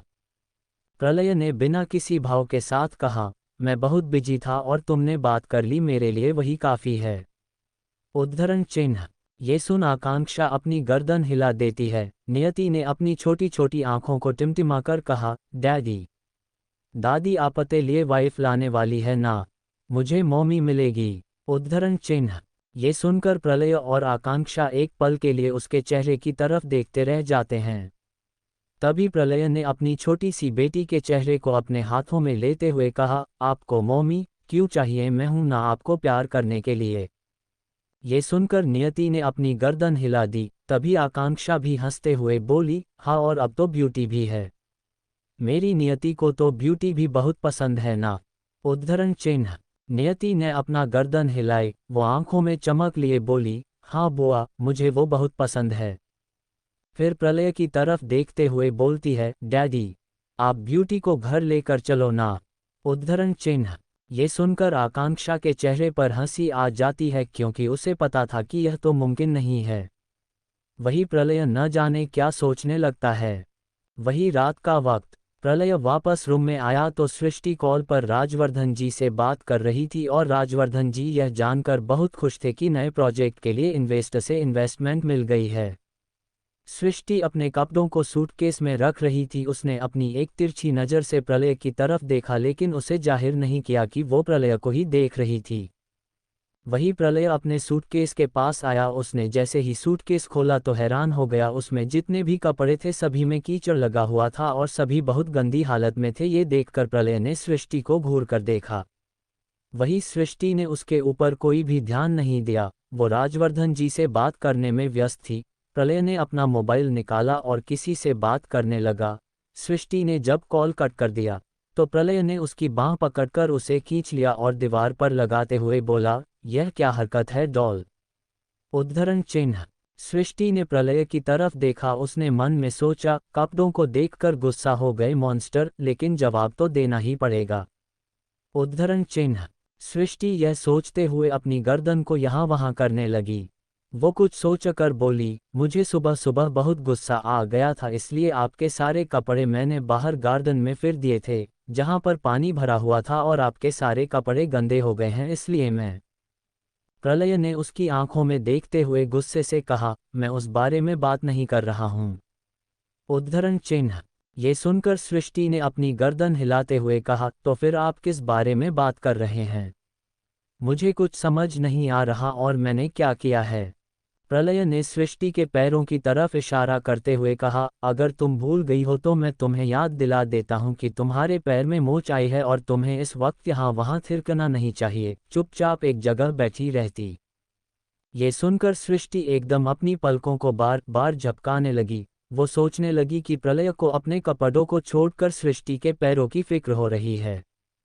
वो प्रलय के चेहरे को देखते हुए बोली, मैं ठीक हूँ, मेरा पैर भी ठीक हो गया, मैं तो बहुत खुश हूँ कि मुझे यहाँ से जाना मिलेगा और आप मेरा पीछा छोड़ेंगे। उसके बाद सिर्फ हमारी प्रोजेक्ट के सिलसिले में ही बात होगी, क्योंकि मैं आपको एक दिन से ज़्यादा नहीं झेल सकती हूँ। आप सच में बहुत अजीब है, इसलिए एक्साइटमेंट में आकर मैं यहाँ वहाँ सृष्टि के मुंह से ऐसी बातें सुनकर प्रलय के चेहरे के एक्सप्रेशन बिल्कुल डार्क हो जाते हैं। उसमें सृष्टि के हाथ को उसकी कमर पर ले जाकर टच कर दिया और उसकी कमर को पकड़कर खींच लिया और उसकी आंखों में देखते हुए बोला, अगर तुम्हें लगता है कि तुम इतनी आसानी से मुझसे बच जाओगी तो ये बहुत गलत लगता है। प्रलय सिंह रायजादा तब तक अपनी पसंदीदा चीजों को नहीं छोड़ता है जब तक कि वो ना चाहे। उद्धरण चिन्ह। ये सुनकर सृष्टि के हिरनी की तरह नयन एकदम बड़े हो जाते हैं। उसने हैरान होकर प्रलय को देखना शुरू कर दिया। क्या प्रलय सृष्टि को नहीं छोड़ेगा? क्या चल रहा है प्रलय के दिमाग में? क्या सृष्टि प्रलय के मन की बात जान पाएगी? उद्धरण चिन्ह। चैप्टर 26 प्रलय और सृष्टि पर हमला। उद्धरण चिन्ह। सृष्टि ने प्रलय को अपने आप से दूर धकेल दिया और उसकी तरफ देखते हुए बोली, इस तरह बार बार करीब मत आया करिए। प्रलय के चेहरे पर यह सुनकर एक मजाकिया स्माइल आ जाती है। उसने सृष्टि को देखते हुए कहा, क्यों मेरे करीब आने पर तुम अपने आप को रोक नहीं पाती हो? क्या तुम भूल रही हो कि तुम्हारी एंगेजमेंट हो चुकी है, लेकिन फिर भी मैं इतना हैंडसम जो हूं तुम अपने आप को रोक नहीं पाओगी, मैं जानता हूं। सृष्टि प्रलय की यह बात सुनकर एकदम चिढ़कर उसके चेहरे की तरफ देखने लगती है, क्योंकि उसे प्रलय का सेल्फ ऑब्सेस्ड नेचर बिल्कुल भी अच्छा नहीं लग रहा था। उसे बहुत गुस्सा आने लगता है। उसने अपनी मुट्ठियों को बंद कर लिया और अपने आप को कंट्रोल करते हुए बोली, मुझे इस वक्त आपसे कोई बात नहीं करनी है और आप मेरी जिंदगी में धकल देने से अच्छा है कि अपनी जिंदगी में देख लीजिए आप खुद क्या है और क्या बनकर फिरते हैं, आपको भी तो पता होना चाहिए। सृष्टि इतना बोलकर प्रलय के साइड से होकर निकलने लगती है, लेकिन प्रलय को एक तरफ कोहनी मारकर दूर भी कर देती है, जिस पर प्रलय उसको हैरानी से देखने लगता है। कुछ देर तक सृष्टि को देखने के बाद उसके चेहरे पर स्माइल आ जाती है। उसने अपनी गर्दन हिलाते हुए कहा, इंटरेस्टिंग तो तुम हो डॉल। उद्धरण चिन्ह। तभी डोर पर किसी ने खटखटाया तो प्रलय डोर ओपन करता है। सामने एक आदमी खड़ा था जिसने 2 बॉक्स हाथ में पकड़े हुए थे। प्रलय ने उसके हाथ से बॉक्स ले लिए और आदमी वहां से चला गया। प्रलय बेड के पास आया। सृष्टि अपने लैपटॉप में कुछ कर रही थी। तभी उसकी नज़र प्रलय पर जाती है, जो कि वहीं पर अपने कपड़े चेंज करने लगता है। ये देखकर सृष्टि की आंखें बड़ी हो गई। उसने गुस्से से प्रलय को देखते हुए कहा, क्या कर रहे हो यह? दिखता नहीं है यहाँ पर एक लड़की खड़ी है? उद्धरण चिन्ह। ये सुनकर प्रलय ने मुस्कुराते हुए टॉन्ट मारते हुए बोलता है, मैंने कब कहा तुम लड़का हो, लेकिन मैं यहीं पर चेंज करूंगा। उद्धरण चिन्ह। सृष्टि को पता था कि प्रलय उसकी बात नहीं मानेगा, इसलिए उसने गुस्से से अपना पैर पटका और बाहर की तरफ निकल गई। प्रलय उसके जाने के बाद मुस्कुरा देता है। वही सृष्टि कॉरिडोर से होते हुए आकांक्षा के रूम के बाहर पहुंच जाती है। आकांक्षा नियति से बातें कर रही थी। सृष्टि दरवाजे पर खड़ी थी, तभी नियति की नज़र उसके ऊपर जाती है। नियति ने जोर से चिल्लाकर कहा, ब्यूटी। उद्धरण चिन्ह। सृष्टि उसकी तरफ देखकर मुस्कुरा दी तो आकांक्षा सृष्टि को देखकर बोली, अंदर आ जाओ। सृष्टि अपनी गर्दन हिलाकर अंदर आती है और आकांक्षा की तरफ देखती है, फिर नियति की तरफ देखती है जो कि सृष्टि को देखकर फ्लाइंग किस देती है। आकांक्षा नियति की यह हरकत देखकर मुस्कुराते हुए बोली, सृष्टि तुमने कौन सा जादू किया है हमारी प्यारी गुड़िया पर, जो तुम्हें देखते ही इतना मुस्कुराने लगती है? वैसे हमारी गुड़िया आसानी से हर किसी से बात नहीं करती है, लेकिन तुम्हें देखकर तो यह उछलने लगती है। ये सुनकर सृष्टि मुस्कुरा देती है। वही आकांक्षा उसके चेहरे की तरफ देखने लगती है। नियति ने आकांक्षा की तरफ देखते हुए कहा, बुआ हम दोनों तूत तूत है ना? उद्धरण चिन्ह। ये सुनकर आकांक्षा और सृष्टि दोनों ही हंसने लगते हैं। उसके कहने का मतलब था कि सृष्टि और नियति दोनों ही क्यूट क्यूट है। सृष्टि वहीं बैठकर आकांक्षा और नियति से बातें करने लगती है। कुछ ही देर में सृष्टि और आकांक्षा के बीच में अच्छी दोस्ती हो जाती है। बातों ही बातों में सृष्टि को आकांक्षा के बिजनेस के बारे में भी पता चलता है, जिसे देखकर सृष्टि काफ़ी ज़्यादा इम्प्रेस होती है। उसे हैरानी थी कि आकांक्षा महज 20 साल की उम्र में अपने दम पर अपना बिजनेस शुरू कर चुकी थी। वही आकांक्षा भी सृष्टि को देखकर बहुत ज़्यादा इम्प्रेस हो जाती है, क्योंकि सृष्टि की उम्र भी सिर्फ 18 या 19 साल थी और उसने भी अपने डैड की इतनी बड़ी कंपनी को संभाल लिया था। आकांक्षा ने सृष्टि के कान के पास अपने होंठ करते हुए कहा, वैसे मेरे भाई को आज तक किसी ने थप्पड़ नहीं मारा है और तुम पहली लड़की हो जिसने उन पर हाथ उठाया है। सृष्टि यह सुनकर हैरान होकर आकांक्षा की तरफ देखने लगती है। आकांक्षा मुस्कुराते हुए सृष्टि के चेहरे की तरफ देखती है। सृष्टि ने अपनी आंखें बंद करते हुए अपने आप से कहा, मुझे यकीन नहीं हो रहा मॉन्स्टर यह बात अपनी बहन को बता सकते हैं। जब बात हम दोनों के बीच में थी तो अपनी बहन को बीच में लाने की क्या जरूरत थी। उद्धरण चिन्ह। आकांक्षा सृष्टि को इस तरह अपनी सोच में गुम देखकर बोलती है, क्या हुआ। सृष्टि ने अपनी गर्दन हिलाते हुए कहा, आपको ये बात आपके भाई ने बताई है। उद्धरण चिन्ह। आकांक्षा अपनी गर्दन हिलाते हुए बोली, नहीं उन्होंने कुछ नहीं बताया, ये तो मुझे जबरदस्ती पता लगाना पड़ा था। मेरे भाई कभी भी ऐसी बातें अपने मुंह से नहीं बता सकते हैं। उद्धरण चिन्ह। सृष्टि आकांक्षा की तरफ देखते हुए बोली, तो फिर आपको कैसे पता चला। आकांक्षा ने एक लंबी सांस छोड़ते हुए कहा, मुझे तब पता चला जब नियति खो गई थी और भाई मेरे साथ नियति को ढूंढने निकले थे। तब मैं भाई के गाल पर उंगलियों के निशान देखे थे और उनसे पूछा। बहुत पूछने के बाद पता चला कि आपने उनको थप्पड़ मारा है। उद्धरण चिन्ह। ये सुनकर सृष्टि क्या रिएक्शन दे उसे समझ नहीं आ रहा था। उसके चेहरे पर बेबसी के भाव थे। वो मन ही मन सोच रही थी कि क्या उसने सच में प्रलय को इतना तेज थप्पड़ मारा था। कुछ देर बाद प्रलय सृष्टि एक कार में बैठे हुए थे। प्रलय सृष्टि के पास ही बैठा हुआ था और सृष्टि कभी बाहर देख रही थी, कभी उसके चेहरे की तरफ देख रही थी। वही प्रलय सृष्टि की इन हरकतों को नोटिस करने के बावजूद भी अनजान बनते हुए बाहर की तरफ ही देख रहा था। सृष्टि के बाल लहराते हुए प्रलय के चेहरे की तरफ आ रहे थे, लेकिन प्रलय उसे अपने आप से दूर नहीं कर रहा था, बल्कि उसके बालों से आने वाली सुगंध को अपनी सांसों में समा रहा था। आकांक्षा और नियति दूसरी कार से आ रहे थे। सृष्टि काफी नर्वस हो रही थी, शायद उसके दिमाग में कुछ चल रहा था। काफी देर की शांति के बाद अचानक ही प्रलय उसके हाथ पर अपना हाथ रखते हुए बोला, कुछ बोलना चाहती हो क्या। उद्धरण चिन्ह।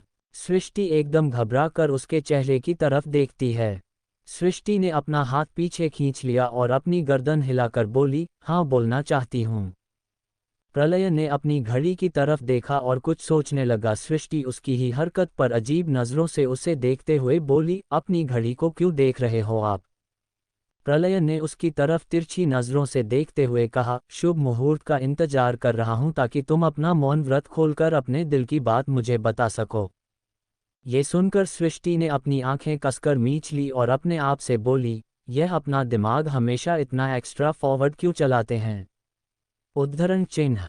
सृष्टि ने अपनी उंगली प्रलय के चेहरे की तरफ करते हुए कहा, मुझे आपसे बहस नहीं करनी है, लेकिन मैं सुबह की बात के लिए शर्मिंदा हूं और मैं आपके ऊपर हाथ उठाया था। मुझे ये बिल्कुल अच्छा नहीं लगा, इसलिए मैं आपको सॉरी बोलना चाहती हूं, इसके अलावा कुछ भी नहीं। प्रलय उसके चेहरे की तरफ हैरानी से देखने लगता है, क्योंकि सृष्टि सॉरी बोलती हुई नजर नहीं आ रही थी। उसे लग रहा था कि सृष्टि उसे धमका रही है। प्रलय ने अपनी गर्दन हिलाते हुए कहा, सॉरी बोलने का ये तरीका तो मैंने पहली बार देखा है। ऐसा लग रहा है जैसे अगर तुम्हारे पास गन होती तो तुम अभी मुझ पर फायर कर देती। उद्धरण चिन्ह।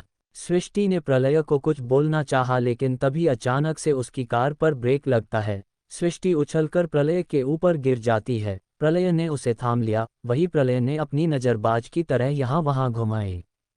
उसने देखा कि उसे चारों तरफ से गाड़ियों ने घेर लिया है। उन गाड़ियों में बहुत खतरनाक दिखने वाले लोग बैठे हुए थे। सृष्टि ने भी जब ये देखा तो उसे याद आया कि पहले भी उसके साथ यह सब हुआ है और अब तो उसके साथ प्रलय भी था। सृष्टि ने प्रलय की शर्ट को कसकर पकड़ लिया और प्रलय से बोली, शायद ये लोग मुझे मारने के लिए आए हैं। ये सुनकर प्रलय उसके चेहरे की तरफ देखने लगता है। सृष्टि कार की कांच से बाहर की तरफ देख रही थी, वहीं ड्राइवर भी डरा हुआ था। तभी गाड़ियों में से फायर होने लगती है। प्रलय की कार को चारों तरफ से घेरकर उस पर फायर होने लगी। प्रलय की कार से शीशे काफी मजबूत थे, इसलिए प्रलय और सृष्टि को अभी तक कोई भी नुकसान नहीं होता और प्रलय सृष्टि को अपने सीने से लगाकर उसे नीचे झुककर बैठ जाता है। जबकि ड्राइवर की तरफ वाले शीशे नीचे थे और ड्राइवर को पूरी तरीके से गोलियों से भून दिया गया था। सृष्टि ने अपनी आंखों को कसकर बंद कर लिया। वो प्रलय को कसकर पके हुए बोली, आप यहाँ से चले जाए, मेरी वजह से आपकी जान भी खतरे में पड़ जाएगी। उद्धरण चिन्ह। प्रलय ने हैरान होकर उससे कहा, अच्छा, और ये लोग मुझे कहेंगे कि हाँ तुम जाओ यहाँ से, हम तुम्हें कुछ नहीं करेंगे। सृष्टि ने प्रलय की तरफ अजीब नज़रों से देखा, क्योंकि वो इस वक्त भी उसके साथ मजाक ही कर रहा था, जबकि उसकी जान हलक में अटकी हुई थी। प्रलय सृष्टि को देखते हुए बोला, तुम मेरे साथ हो इसलिए तुम्हारी सेफ्टी की जिम्मेदारी मेरी है, मैं तुम्हें कुछ भी नहीं होने दूंगा, बस मुझ पर बिलीव करो। सृष्टि ने गुस्से से और आंखों में आंसू लिए प्रलय के चेहरे की तरफ देखा। वो प्रलय से बोली, हम बिना हथियार के हैं, लेकिन इन लोगों के पास बंदूकें हैं और हम दोनों ज़्यादा वक्त तक उनके सामने नहीं टिक पाएंगे। अगर मैं मर गई तो इतना फर्क नहीं पड़ेगा, लेकिन आपको कुछ हो गया तो आपकी बेटी और आपकी पत्नी का क्या होगा? उद्धरण चिन्ह। प्रलय एक पल के लिए तो पत्नी शब्द सुनकर बिल्कुल हैरान हो जाता है, लेकिन उसके पास सृष्टि को समझाने का वक्त नहीं था। उसने सृष्टि को अपने सीने से लगा लिया और उसके कान के पास अपने होंठ करते हुए बोला, अपनी आंखें बंद कर लो और अपने कान के ऊपर अपने हाथ रख लो। जब तक मैं ना कहूं तब तक आंखें मत खोलना। ये सुनकर सृष्टि एक पल के लिए तो बिल्कुल हैरान हो गई और कुछ बोलने को हुई, तभी प्रलय चिल्ला कर बोला, जो कहा है जल्दी करो, वो लोग हमारी तरफ ही बढ़ रहे हैं। उद्धरण चिन्ह। सृष्टि प्रलय की इतनी भारी और गुस्से से भरी आवाज सुनकर एकदम डर जाती है। सृष्टि वैसा ही करती है जैसा प्रलय कहता है। इसके बाद प्रलय ने बाहर की तरफ देखा। उन गाड़ियों से बंदूक हाथ में पकड़े हुए काली ड्रेस में काफी सारे आदमी बाहर निकालकर प्रलय की गाड़ी को चारों तरफ से घेर लेते हैं और कार पर फायर कर रहे थे। प्रलय ने अपनी सीट के नीचे से एक लंबी गन निकाली। ऐसा लग रहा था कि प्रलय पहले से ही तैयारी में है। वो कार की छत को खोलकर उसके ऊपर आ गया। सभी आदमियों में भी उस पर बंदूक तान दी, पर प्रलय ने अपना सिर कार के अंदर ही रहने दिया और एक एक करके उन सभी को मौत के घाट उतार दिया। सृष्टि की आंखें बंद थी, इसलिए उसे सिर्फ गोलियों की आवाज सुनाई दे रही थी। वो बेहद डरी हुई थी। उसे अपने मरने का डर नहीं था, लेकिन उसे पहले की फिक्र हो रही थी। वो एक बेटी से उसका पिता नहीं छीनना चाहती थी। प्रलय ने एक एक करके सभी के शरीर को छलनी कर दिया। तभी प्रलय ने अपनी बंदूक को नीचे कर लिया और कार के अंदर आकर सृष्टि को देखता है। उसने सृष्टि के चेहरे को हाथ में भरते हुए कहा, दे आर ऑल ओवर। उद्धरण चिन्ह। ये सुनकर सृष्टि हैरानी से अपनी आंखें खोलती है और प्रलय के चेहरे को देखने लगती है। किसने करवाया है ये हमला? क्या प्रलय को पहले से ही इस हमले के बारे में पता था? चैप्टर 27। सृष्टि को प्रलय से डर लगना। उद्धरण चिन्ह। प्रलय ने सृष्टि के चेहरे की तरफ देखते हुए कहा, डरने की जरूरत नहीं है डॉल, अब तुम बिल्कुल सेफ हो। उद्धरण चिन्ह। सृष्टि उसके मुंह से यह बात सुनकर उसके सीने से लग जाती है और सुबकने लगती है। वहीं जब सृष्टि अपने आप को संभाल लेती है तो प्रलय उसे अपने आप से दूर करता है। रात हो चुकी थी और फ्लाइट का टाइम भी हो गया था। प्रलय सृष्टि को लेकर बाहर निकलता है। सृष्टि ने जब अपने कदम कार से नीचे उतारे तो उसका पैर नीचे पड़ी लाश पर लग जाता है। सृष्टि एकदम डर जाती है। वो अपने मुंह पर हाथ रखकर जोर से चीख पड़ी। वहीं नीचे पड़ी लाश के सिर से खून आ रहा था, क्योंकि प्रलय ने उसके सिर पर गोली मारी थी।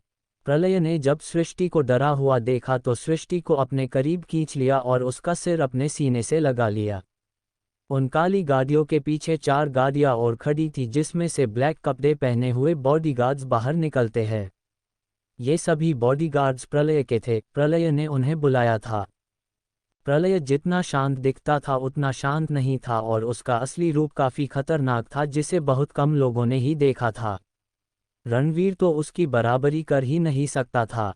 प्रलय दुनिया से 2 कदम आगे चलने वाला शख्स था। प्रलय सृष्टि को अपने सीने से लगाकर उसे कार में लाकर बैठा देता है। उसके बाद उसने अपने बॉडीगार्ड को कुछ इशारा किया, जिस पर सभी ने अपनी गर्दन हिला दी और सड़क पर बिछी हुई उन लाशों को गाड़ियों में भरने लगे। ड्राइवर की लाश तो भी गाड़ी में डाल दिया। वही प्रलय ने कार की पिछली सीट पर सृष्टि को अपने पास बैठा लिया। सृष्टि अभी भी अपनी आंखें बंद करके बैठी हुई थी, उसने अपनी आंखें बिल्कुल भी नहीं खोली थी। प्रलय सृष्टि को कसकर अपने करीब कर लेता है। ड्राइवर ने कार स्टार्ट कर दी। कार एयरपोर्ट की तरफ बढ़ा दी। जब प्रलय उस रास्ते से बहुत दूर निकलकर आ गया तो उसने सृष्टि की तरफ देखते हुए कहा, डॉल आंखें खोलो, अब सब कुछ बिल्कुल ठीक है। उद्धरण चिन्ह। सृष्टि ने अभी भी अपनी आंखों को कसकर बंद किया हुआ था। इस वक्त सृष्टि किसी छोटे बच्चे से भी ज्यादा डरी हुई थी। उसकी पलकें गीली हो गई थी। प्रलय ने सृष्टि के सिर पर प्यार से हाथ फेरते हुए कहा, मेरे होते हुए तुम्हें कुछ भी नहीं हो सकता है। उद्धरण चिन्ह। ये सुनकर सृष्टि की आंखों से आंसू आ जाते हैं। उसने अपनी आंखों को धीरे धीरे खोलकर उम्मीद भरी नजरों से प्रलय की तरफ देखा। प्रलय उसे देखकर अपनी पलकें झपका देता है। सृष्टि ने प्रलय की तरफ देखते हुए कहा, आपने सभी को मार दिया। प्रलय ने अपनी गर्दन हिला दी। वो कुछ बोला नहीं, क्योंकि सृष्टि की आंखों में वो अपने लिए भी डर देख रहा था। सृष्टि प्रलय के लिए डर रही थी, पर अब वो प्रलय से डर रही थी। वो प्रलय के साथ इतनी फ्रैंक हो गई थी कि उसके असली गुस्से और उसके भयानक रूप के बारे में बिल्कुल भूल गई थी। लेकिन उसे अब याद आने लगा कि दुनिया प्रलय को इतना खूंखार क्यों मानती है और प्रलय कितना खतरनाक हो सकता है।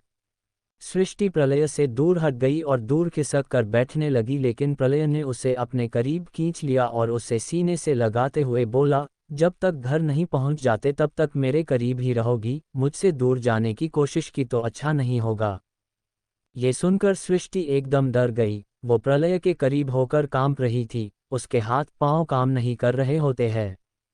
प्रलय भी उसकी इस घबराहट को समझ रहा था, लेकिन प्रलय का असली रूप यही था।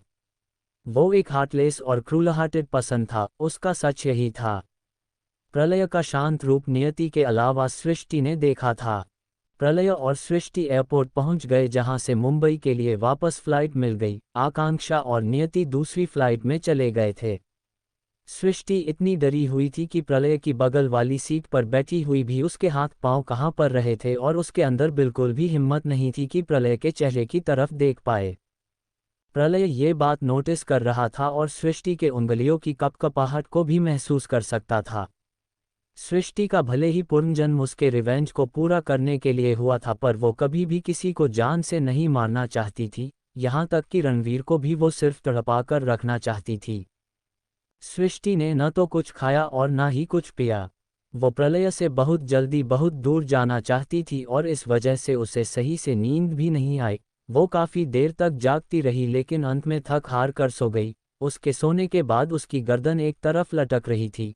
प्रलय ने जब उसकी तरफ देखा तो सोते हुए कुछ पलों के लिए प्रलय की नज़र उसके चेहरे पर ठहर जाती है। प्रलय ने गहरी सांस लेते हुए अपने आप से कहा, इतना डरोगी तो कैसे काम चलेगा डॉल। डरना तो तुम्हें अपने दुश्मनों से चाहिए, और मैं तुम्हारा दुश्मन तो नहीं। प्रलय ने सृष्टि के चेहरे पर आए हुए बालों को एक तरफ कर दिया और प्यार से उसके माथे पर अपने होंठ रख दिए। प्रलय ने पहली बार किसी लड़की को इतने पवित्र अंदाज में छुआ था। सृष्टि की पवित्रता, उसकी मासूमियत से प्रलय भी अपने आप को नहीं बचा पाया और उसके होंठों को ना चूमकर उसके माथे को चूम लिया। सृष्टि ने नींद में ही प्रलय की हथेली को कसकर पकड़ लिया और अपनी गर्दन हिलाते हुए बोली, he is a monster, monster is not good, he is a real monster. उद्धरण चिन्ह। वो ये सब बोलती जा रही थी, वही सृष्टि के मुंह से ये सब सुनकर प्रलय ने उसके चेहरे की तरफ देखा। फिर कुछ सोचकर सृष्टि की हथेली को कसकर अपनी हथेली में भर लिया। दूसरी तरफ मुंबई महाराष्ट्र। रणवीर गुस्से से रात के अंधेरे में सड़क पर कार दौड़ा रहा था। उसकी आंखों में गुस्सा था, गुस्से से आंखें लाल हो चुकी थी और चेहरा इतना भयानक लग रहा था कि कोई राक्षस के समान भाव प्रकट कर रहा था। रणवीर के चेहरे पर बहुत गुस्सा था, इतना गुस्सा कि वो अपनी इन नज़रों से ही किसी को जलाने की चाहत रखता था। वो इस वक्त फुल स्पीड में अपनी कार सड़क पर दौड़ा रहा था। उसके पास में ही शराब की एक बोतल थी, जिसे उसने आधा कर दिया था, और यह सभी उसने गुस्से में और नफरत में आकर किया था। वो नफरत की आग में जल रहा था। सृष्टि को रास्ते से हटाने के लिए उसके पास यही एक तरीका था, जिससे सृष्टि को करने के दोष में वो प्रलय को फंसा सकता था और सृष्टि का काम खत्म कर सकता था। पर जब उसे पता चला कि उसकी बहन बचकर निकल गई है और उसके सारे आदमियों को किसी अनजान ने मार दिया है, तो उसके गुस्से का ठिकाना नहीं रहा। वो गुस्से में शराब पीते हुए गाड़ी चला रहा था और एकदम झटके से उसने कार के ब्रेक लगा दिए। वो कार से बाहर निकल गया, हाथ में पकड़ी शराब की बोतल को सड़क पर फेंककर तोते हुए लखआकर कार के डोर को पकड़ लिया। वो लखआते हुए सड़क पर आकर बैठ गया। उसने अपना चेहरा नीचे कर लिया और कुछ देर तक नीचे की तरफ देखता रहा। उसके चेहरे पर कोई भी एक्सप्रेशन नहीं थे और चेहरा बहुत खतरनाक लग रहा था। उसने गुस्से से अपना सिर उठाया और आसमान की तरफ देखते हुए जोर से चिल्लाया, सृष्टि, तुम्हें मरना ही होगा। उद्धरण चिन्ह।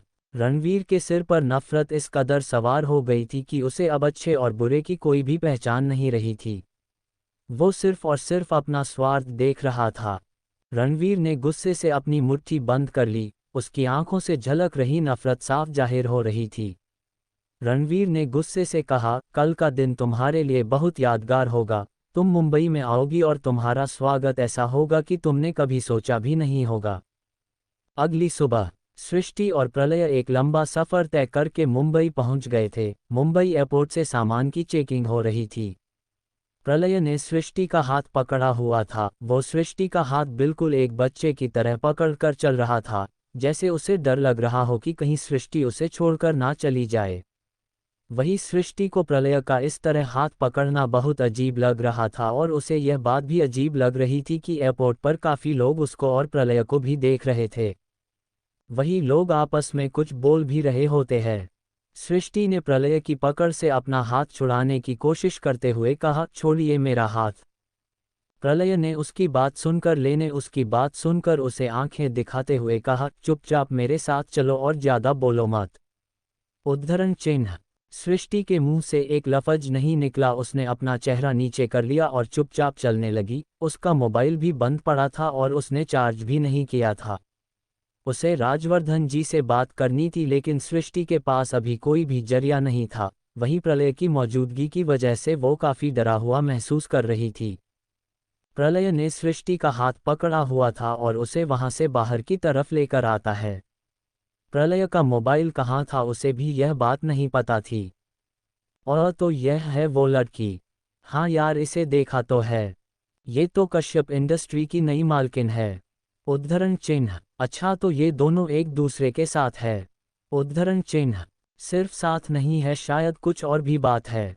आसपास से गुजरने वाले लोग आपस में ऐसी बातें कर रहे थे जिसे प्रलय आसानी से सुन पा रहा था, लेकिन उसे कुछ भी पता नहीं था, इसलिए वो शांत होकर चल रहा था, जबकि सृष्टि को ये सब बातें बहुत अजीब लग रही थी। प्रलय सृष्टि का हाथ पकड़कर वहीं खड़ा था, तभी प्रलय का सेक्रेटरी भी वहां पर पहुंच जाता है। रोहित कार से निकालकर प्रलय और सृष्टि के पास आता है और प्रलय का सामान लेकर कार के अंदर रखने लगता है। रोहित बार बार नजर उठाकर प्रलय की तरफ देख रहा था, जैसे कुछ कहना जा रहा हो, लेकिन प्रलय के सामने वो कुछ भी बोलने से डर रहा था। सृष्टि को लेकर प्रलय अंदर बैठ गया। दोनों के बीच कोई बातचीत नहीं हो रही थी। रोहित भी एकदम मौन होकर कार ड्राइव कर रहा था। सृष्टि को उसके घर पर ड्रॉप करने के बाद प्रलय वहां से जाने लगा, पर फिर कार से नीचे उतरकर सृष्टि के पास आया और उसको अपने सीने से लगाकर उसकी पीठ को सहलाते हुए बोला, ख्याल रखो अपना doll, and remember you are not weak. सृष्टि प्रलय के इतने करीब आने पर एकदम कांप जाती है। उसके मुंह से एक शब्द भी नहीं निकल रहा था। वही प्रलय ये बात अच्छी तरह समझ रहा था। उसने कुछ ही पलों में सृष्टि को अपने आप से दूर कर दिया और वापस कार में आकर बैठ गया। कार स्टार्ट हुई और प्रलय सृष्टि को देखते हुए वहां से चला गया। वहीं सृष्टि उसे जाते हुए देखते रह गई। वो डरी हुई नजरों से उसे देख रही थी। सृष्टि अपना सामान लेकर जब घर के अंदर आई तो राजवर्धन जी, आर्यन और रणवीर हॉल में बैठे हुए थे। राजवर्धन जी ने जब सृष्टि को देखा तो अपनी जगह से खड़े हो गए। वही सृष्टि धीरे धीरे कदम बढ़ाकर राजवर्धन जी के पास आ गई। वो राजवर्धन जी से कुछ बोलने को होती है, लेकिन तभी किसी ने उसके गाल पर एक जोरदार थप्पड़ लगा देते हैं। सृष्टि ने अपने गाल पर हाथ रख लिया। वो एकदम शॉक्ड होकर खड़ी हो गई।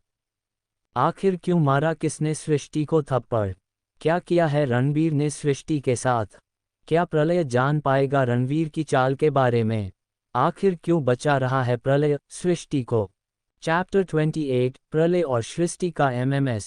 सृष्टि डरे सहमे कदमों से घर के अंदर अपने कदम रखती है। उसने जैसे ही राजवर्धन जी की तरफ कदम बढ़ाए, तभी किसी ने उसके गाल पर एक जोरदार थप्पड़ रख दिया। सृष्टि थप्पड़ लगने पर एकदम शॉक्ड हो जाती है। उसने अपने गाल पर अपना हाथ रख लिया। बाकी सभी भी बिल्कुल हैरान हो जाते हैं। राजवर्धन जी की आंखें भी फटी रह गई थी। सृष्टि ने जब नजर उठाकर देखा तो ये थप्पड़ किसी और ने नहीं बल्कि आर्यन ने मारा था। सृष्टि हैरान होकर उसकी तरफ देख रही थी। वही आर्यन गुस्से से सृष्टि को देख रहा था। राजवर्धन जी ने सृष्टि को अपने करीब खींच लिया और आर्यन की तरफ देखते हुए गुस्से से बोले, तुम्हारी हिम्मत कैसे हुई मेरी बेटी के ऊपर हाथ उठाने की? उद्धरण चिन्ह। ये सुनकर आर्यन ने गुस्से से अपनी मुट्ठी बंद कर ली और बेहद गंभीर होकर बोला, मुझे इसके ऊपर हाथ उठाने की जरूरत नहीं पड़ती। अगर यह ऐसा कदम नहीं उठाती, आप भी जानते हैं अंकल, इससे मेरी शादी होने वाली है और सगाई हो चुकी है। मुझे तो आप शर्म आ रही है कि यह मेरी बीवी बनने वाली है। सृष्टि को कुछ भी समझ नहीं आ रहा था। उसके साथ पहले ही इतना बड़ा हादसा हुआ और प्रलय का असली रूप देखकर सृष्टि पहले ही डरी हुई थी, मगर घर पहुंचने पर आर्यन ने उसके ऊपर हाथ उठाया था। सृष्टि को इस वक्त बहुत गुस्सा आ रहा था, लेकिन साथ ही हैरानी भी थी कि उसने ऐसा क्या कर दिया जिसकी वजह से आर्यन उसके खिलाफ ऐसे शब्द कह रहा है। सृष्टि ने राजवर्धन जी के चेहरे की तरफ देखा। वहीं रणवीर गुस्से से आर्यन के पास आकर सृष्टि की तरफ देखते हुए बोला, सृष्टि, हमें तुमसे ऐसी उम्मीद तो नहीं थी। प्रलय को तो हम जानते हैं कि उसको लेकर न्यूज में कितनी गलत बातें होती रहती है, लेकिन तुमने डैड का बिजनेस संभाला है और तुमने ये सब कैसे कर लिया? छे। सृष्टि ने जब ये बात सुना तो राजवर्धन जी की तरफ देखते हुए बोली, मैंने क्या किया है डैडी? मुझे कुछ भी समझ नहीं आ रहा है। ये सुनकर आर्यन गुस्से से सृष्टि की तरफ देखते हुए बोला, हाँ, समझ आएगा भी कैसे? तुम तो बहुत भोली हो ना। तुम्हें तो कुछ समझ नहीं आता है। अपनी इज्जत का ख्याल नहीं था तो कम से कम दो परिवारों की इज्जत के बारे में ही सोच लेती। राजवर्धन जी गुस्से में आकर आर्यन से बोले, बस बहुत हुआ आर्यन, अब अपना मुंह बंद करो।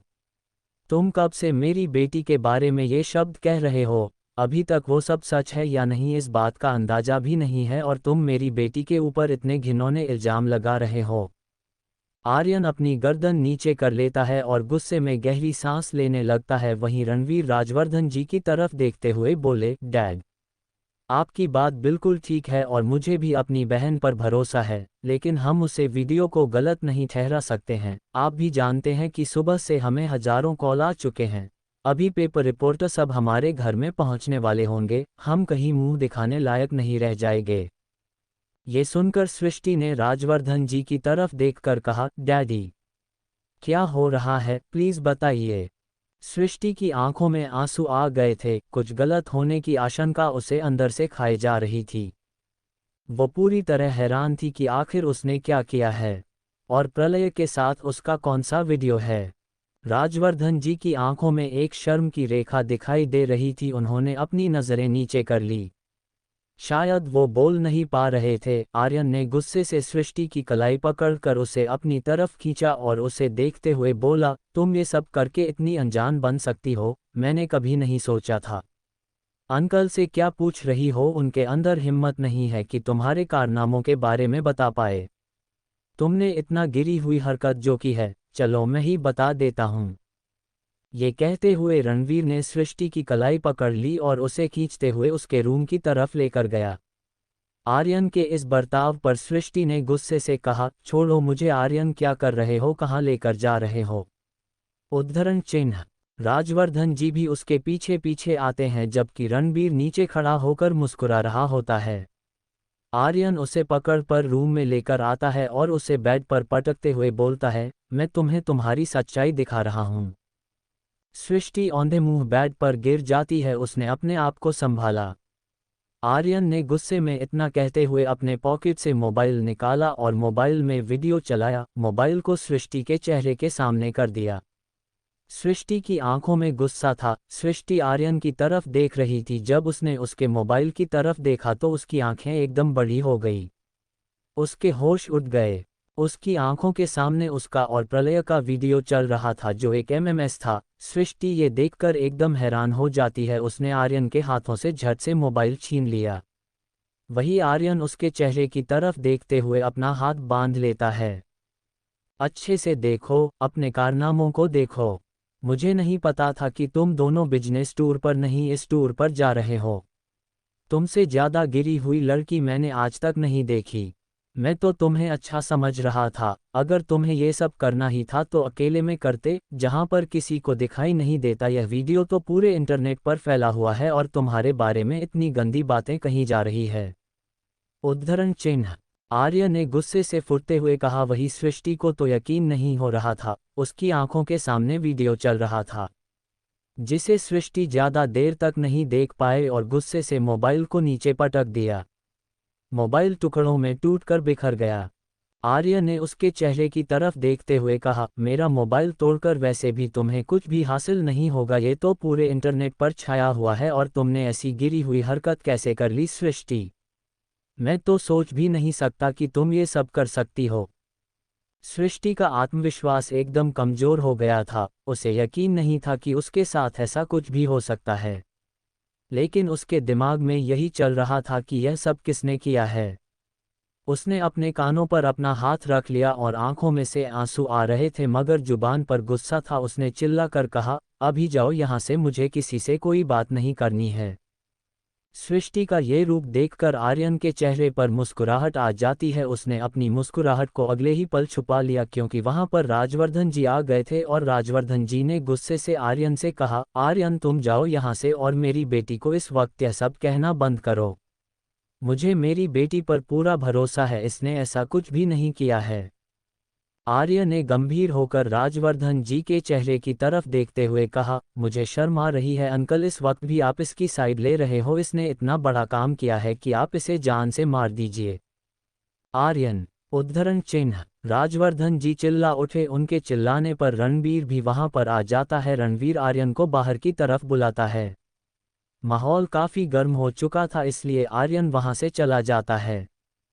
रणवीर ने जो उसे काम दिया था आर्यन ने उसे पूरा कर लिया था और रणवीर आर्यन दोनों के चेहरे पर ही शैतानी मुस्कुराहट बनी हुई थी। वही सृष्टि के लिए यह वीडियो किसी सदमे से कम नहीं था।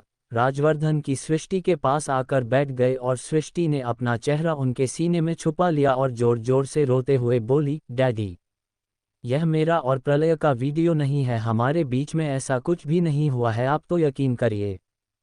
राजवर्धन जी यह सुनकर सृष्टि के सिर पर हाथ फेरते हुए बोले, हाँ मुझे पूरा यकीन है मेरी बच्ची, तुम फिक्र मत करो, मैं पहले से बात करूंगा। मैं जानता हूं कि तुम कभी भी ऐसा काम नहीं कर सकती हो। उद्धरण चिन्ह। सृष्टि ने राजवर्धन जी की शर्ट को कसकर पकड़ लिया। वही राजवर्धन जी अपनी बेटी के सिर को सहला रहे थे। राजवर्धन जी के लिए भी यह सब देखना आसान नहीं था। जबकि उनको इस वीडियो के बारे में पता चला तभी उन्होंने सृष्टि से बात करने की कोशिश की लेकिन सृष्टि का मोबाइल बंद था।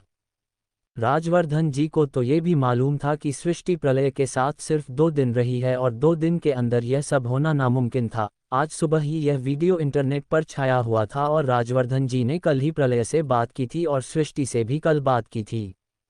तब तक तो सब कुछ बिल्कुल ठीक ही था लेकिन अचानक से ऐसा होने पर राजवर्धन जी भी हैरान थे। वहीं दूसरी तरफ प्रलय कार में रोहित के साथ था। वो नोटिस कर रहा था कि रोहित काफी देर से घुमा घुमा कर कुछ बातें कर रहा था। जब प्रलय को लगता है कि रोहित उसे कुछ कहना चाहता है तो प्रलय ने रोहित से कहा, रोहित कार रोको। उद्धरण चिन्ह। ये सुनकर रोहित एक पल के लिए डर जाता है। उसने सामने मिरर में प्रलय की तरफ देखते हुए कहा, क्या हुआ सर, सब कुछ ठीक तो है? ये सुनकर प्रलय बोला, कार रोको, फिर बताता हूँ। रोहित ने कार रोकी तो प्रलय ने रोहित की तरफ देखते हुए कहा, अब ये कार तभी स्टार्ट होगी जब तुम मुझे सब कुछ बताओगे और मैं नोटिस कर रहा हूँ कि तुम मुझे कुछ कहना चाहते हो। क्या कहना चाहते हो, साफ कहो। ये सुनकर रोहित ने गहरी सांस लेते हुए कहा, सर मैं। वो। प्रलय अब गुस्से में आ गया। उसने गुस्से से कहा, Rohit stop it, I don't want to listen this kind of rubbish. Tell me what's wrong with you. उद्धरण चिन्ह।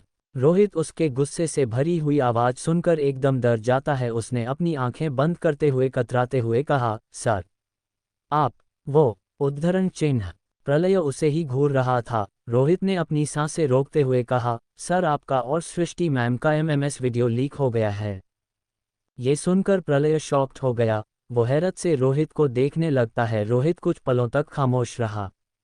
तभी प्रलय ने कहा, कहाँ है ये वीडियो, दिखाओ मुझे। रोहित ने अपनी पॉकेट से मोबाइल निकालकर वीडियो चलाया और आंखें बंद करके ही प्रलय की तरफ करते हुए बोला, सर मैं इसके पीछे किसका हाथ है पता लगाने की कोशिश कर रहा हूं।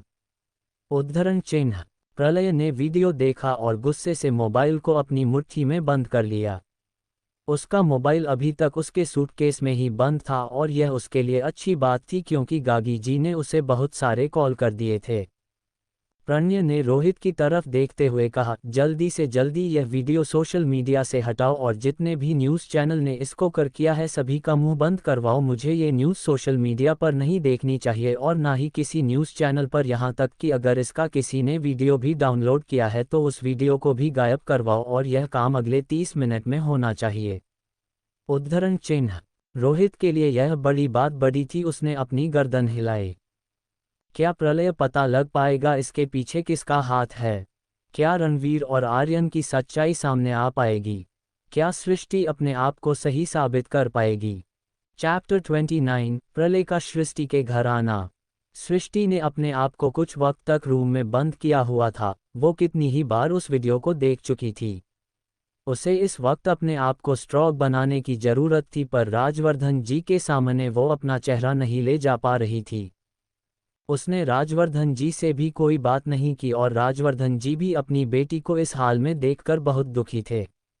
वहीं नीचे आर्यन सृष्टि को काफ़ी बुरा भला कह रहा था, इसलिए राजवर्धन जी ने उसे वहां से चले जाने को कहा। लेकिन उसके जाने के बाद रणबीर ने राजवर्धन जी के दिमाग में सृष्टि के खिलाफ बातें डालना शुरू कर दी। राजवर्धन जी अपने सिर पर हाथ रख कर बैठे हुए थे और गहरी सोच में डूबे हुए थे। वहीं उनके पास बैठा हुआ रणवीर उनकी तरफ देखते हुए बोला, डैड, मैंने आपसे पहले ही कहा था कि सृष्टि को बिजनेस वर्ल्ड में भेजना ठीक नहीं है और आपने देख लिया कि क्या हुआ है। प्रलय से आपके रिश्ते अच्छे हैं पर वो अच्छा नहीं है। राजवर्धन जी ने अपनी नज़रें नीचे की हुई थी, उन्होंने कुछ भी जवाब नहीं दिया। तभी रणवीर बोला, आपको प्रलय से बात करनी चाहिए थी, मुझे लगता है कि इसमें उसका भी दोष है। तभी राजवर्धन जी बोले, मैं कोशिश कर चुका हूं और प्रलय कॉल रिसीव नहीं कर रहा है। हमें कुछ पलों के लिए शांत रहना चाहिए। सृष्टि को इस वक्त हमारी बहुत ज़रूरत है। उद्धरण चिन्ह। रणवीर ने गुस्से से अपनी मुट्ठी बंद कर ली। उसे राजवर्धन जी की यह बात अच्छी नहीं लगी थी। इसकी वजह यह थी कि राजवर्धन जी अभी भी सृष्टि को सही बोल रहे थे और सृष्टि के बारे में कुछ भी गलत सुनने को तैयार नहीं थे। भले ही राजवर्धन जी रणवीर के इरादों से बेखबर थे, लेकिन उनको अपनी बेटी पर बहुत गुरूर था और उसके खिलाफ कुछ भी सुना जायज नहीं था। रणवीर ने अपनी गर्दन हिला दी और वहां से उठकर बाहर आ गया। जब रणवीर बाहर आया तो उसने देखा कि आर्यन अपनी कार में बैठा हुआ मोबाइल पर किसी से बात कर रहा था। आर्यन को इस तरह मुस्कुराते हुए बात करके देखने पर रणवीर उसके पास आ गया। आर्यन ने उसे देख लिया था, इसलिए उसके आने से पहले ही कॉल कट कर दिया। रणवीर गुस्से से डोर ओपन करके अंदर बैठ जाता है और उसके चेहरे पर गुस्सा देखकर आर्यन ने उसके चेहरे को देखते हुए कहा, क्या हुआ, अब ऐसा मुंह बनाकर क्यों घूम रहा है और तेरे उसे बुढ़े बाप ने कुछ कहा क्या? उद्धरण चिन्ह। रणवीर ने कार स्टार्ट की और उसकी बात का कोई भी जवाब नहीं दिया। ये देखकर आर्यन ने अपनी गर्दन हिलाते हुए कहा, लेकिन यार जो भी कहो वीडियो बहुत अच्छा था। क्या सीन थे उसमें? क्या वीडियो बनाया है तूने, मतलब मजा ही आ गया। बेचारी सृष्टि कमरे में अपने आप को बंद करके बैठी है, बाहर निकल ही नहीं पा रही और उसका सो कॉल्ड डैडी अपनी बेटी के खिलाफ भले ही कुछ सुन नहीं पा रहा, लेकिन उसका जो हाल है ना देखने लायक है। आर्यन ये सब बोलते जा रहा था, वो अपनी बेशर्मी साबित कर रहा था, लेकिन रणवीर उसकी किसी भी बात का कोई जवाब नहीं दे रहा था। रणवीर कार ड्राइव करते हुए एक खाली पार्क में पहुंच जाता है जहां पर दूर दूर तक कोई भी नहीं था। रणवीर वहां पर आकर कार से बाहर निकल गया और कार की बोनट पर चढ़कर बैठ गया। रणवीर के साथ साथ आर्यन भी बाहर आ जाता है। रणवीर बोनट पर लेट गया और अपनी आंखें बंद करके आसमान को देखने लगा। रणधीर भी उसके पास आकर बैठ जाता है। उसने अपनी कमर से एक शराब की छोटी केन निकले और उसको मुंह से लगाकर पीने लगा। आर्य ने रणबीर की तरफ शराब करते हुए कहा, पीना चाहता है क्या? उद्धरण चिन्ह। रणवीर ने गुस्से से उसका हाथ अपने आप से दूर कर दिया और बोला, तुझे ये सब करने की पड़ी है और मेरा दिमाग खराब हो रहा है क्योंकि उसे बूढ़े को अभी तक मेरी बात पर विश्वास नहीं हो रहा। उद्धरण चिन्ह। ये सुनकर आर्यन ने अपनी गर्दन हिलाते हुए कहा, तो क्या फर्क पड़ता है अगर उसे विश्वास नहीं हो रहा है? तुझे कुर्सी चाहिए, जल्दी ही मिल जाएगी और बोर्ड ऑफ डायरेक्टर मिलकर सृष्टि को कंपनी से हटा देंगे, उसके बाद तो बारिश तू ही बनेगा। रणवीर उठकर बैठ गया। उसने अपनी गर्दन नीचे करते हुए अपनी गर्दन को नामे हिलाते हुए कहा, नहीं, मुझे बदला चाहिए। जिस तरह मुझे बेइज्जत किया गया था उसी तरह उसे भी बेइज्जत किया जाए और मेरे सो कॉल्ड डैडी के मन में सृष्टि को लेकर नफरत पैदा होने चाहिए। आर्यन अपनी गर्दन हिलाते हुए कहा, यह तो मुमकिन नहीं लग रहा है, क्योंकि तेरा बाप तुझसे ज्यादा उसे प्यार करता है। उद्धरण चिन्ह। रणवीर बोला, मेरा बाप तो उसकी माँ को भी मुझसे ज्यादा ही प्यार करता था, इसलिए तो मेरी माँ मुझे छोड़कर चली गई। रणवीर यह बोलते हुए गुस्से से जल रहा था। उसकी आवाज में जो नफरत झलक रही थी वो आर्यन से छिपी नहीं थी। आर्यन ने रणवीर के कंधे पर अपना हाथ रखते हुए कहा, हाँ यार, समझ सकता हूँ, और आंटी के बारे में तो मैं कुछ नहीं बोल सकता। उन्होंने जब खुद को आग लगाई थी तब मैं और तू एक साथ घर पहुंचे थे और वो आधी से ज्यादा जल चुकी थी। तू भी तो छोटा ही था उस वक्त। उद्धरण चिन्ह। ये सुनकर रणवीर की आंखें एकदम लाल हो जाती है। वो गुस्से से कार की बोनट से नीचे उतर गया। उसने अपनी मुट्ठी बंद करते हुए कहा, यह सिर्फ जायदाद की जंग नहीं है, ये बदले की जंग है। माँ के गुनाह की सजा बेटी को भुगतनी होगी। उस दिन जिस तरह मेरी माँ तड़प तड़प कर मेरी थी, वैसे भी मैं सृष्टि को भी तड़पाना चाहता हूँ। उद्धरण चिन्ह। ये सुनकर आर्यन कुछ पलों तक उसके चेहरे को देखता रह गया। कहते हैं नफरत की आग भाई भाई को दुश्मन बना देती है, और यहाँ तो रणवीर सृष्टि का सौतेला भाई था। उसके लिए उसकी माँ की मौत की जिम्मेदार सृष्टि की माँ थी। वहीं दूसरी तरफ सृष्टि को काफ़ी सारे कॉल्स आ रहे थे। उसने जब से अपना मोबाइल ऑन किया था तब से ही वो बज रहा था। सृष्टि के सोचने समझने की शक्ति नहीं थी। वो अभी अपने आप को संभालने की कोशिश कर रही थी। सृष्टि अपनी माँ की तस्वीर के पास आकर उस पर अपना हाथ फेरती है। आंखों में आंसू लिए सृष्टि अपनी माँ की तरफ देखते हुए बोली, आप तो जानती हैं ना, मैं कभी भी ऐसी गलती नहीं कर सकती हूँ, और यह सब जो कुछ भी हो रहा है उसमें मेरी कोई गलती नहीं है। लेकिन मैं अपने आप को कैसे सही साबित करूँ, मुझे समझ नहीं आ रहा। ये वीडियो कब बना, किसने बनाया? लेकिन ये सब कुछ सच नहीं है माँ, आप जानती हैं मैं कभी भी ऐसा काम नहीं कर सकती हूँ। मैं अपने लक्ष्य को भूली नहीं हूँ, लेकिन अपने आप को सही साबित करने के लिए मैं क्या करूँ? ये बोलते हुए सृष्टि की आंखों से आंसू गिरने लगते हैं। तभी किसी ने उसके आंसुओं को अपने अंगूठे से साफ किया। सृष्टि एकदम हैरान हो गई। उसके बंद कमरे में कौन आ सकता है? उसने अपनी नज़र उठाकर जब देखा तो पहले उसके सामने खड़ा था। प्रलय को देखकर सृष्टि की आंखें हैरानी से फैल गई और आंखों में गुस्सा भर आया। उसने गुस्से से अपने दांत पर दांत जमा लिए और प्रलय के हाथ को अपने आप से दूर झटक देती है। सृष्टि ने प्रलय की तरफ देखते हुए कहा, अब क्या करने आए हो यहाँ पर? तुमने ही किया है ना ये सब कुछ? मैं जानती थी कि तुमने मेरा फ़ायदा उठाया होगा। मुझे तुमसे कोई उम्मीद है अभी नहीं, तुम इतनी गिरे हुए हो मैं पहले से ही जानती थी। मुझे तो नफरत हो रही है तुमसे, मैं तुम्हें देखना भी नहीं चाहती। क्यों आए हो यहाँ पर? क्या करना चाहते हो आप मेरे साथ? तुम्हारे लिए तो लड़कियों की कोई इज्जत भी नहीं है। तुम तो यही चाहते हो कि तुम लड़कियों की आबरू को अपनी हंसी में उड़ा दो। तुम्हें तो मजाक लगता है ये सब। उद्धरण चिन्ह। सृष्टि इतने गुस्से में थी कि क्या क्या बोल रही थी उसे भी अंदाजा नहीं था। प्रलय ने कोई भी शिकायत नहीं की, वो सिर झुकाकर उसकी सारी बातें सुन रहा था। सृष्टि आगे बोलती है, तुम तो शादीशुदा हो, तुम्हारी पत्नी है, फिर भी तुम दूसरी लड़कियों की इज्जत के साथ ऐसे खेलते हो। तुम्हें अपनी पत्नी से प्यार नहीं है, लेकिन अपनी बेटी से तो होना चाहिए, और अपनी बहन से तो तुम्हें प्यार होगा ही अगर कल को किसी ने तुम्हारी बहन के साथ या तुम्हारी बेटी के साथ। ये सुनकर प्रलय को एकदम गुस्सा हो जाता है। उसने सृष्टि के मुंह पर अपना हाथ रख दिया और प्रलय को दीवार से लगा दिया। सृष्टि उसे अपने आप से दूर करने की कोशिश कर रही थी।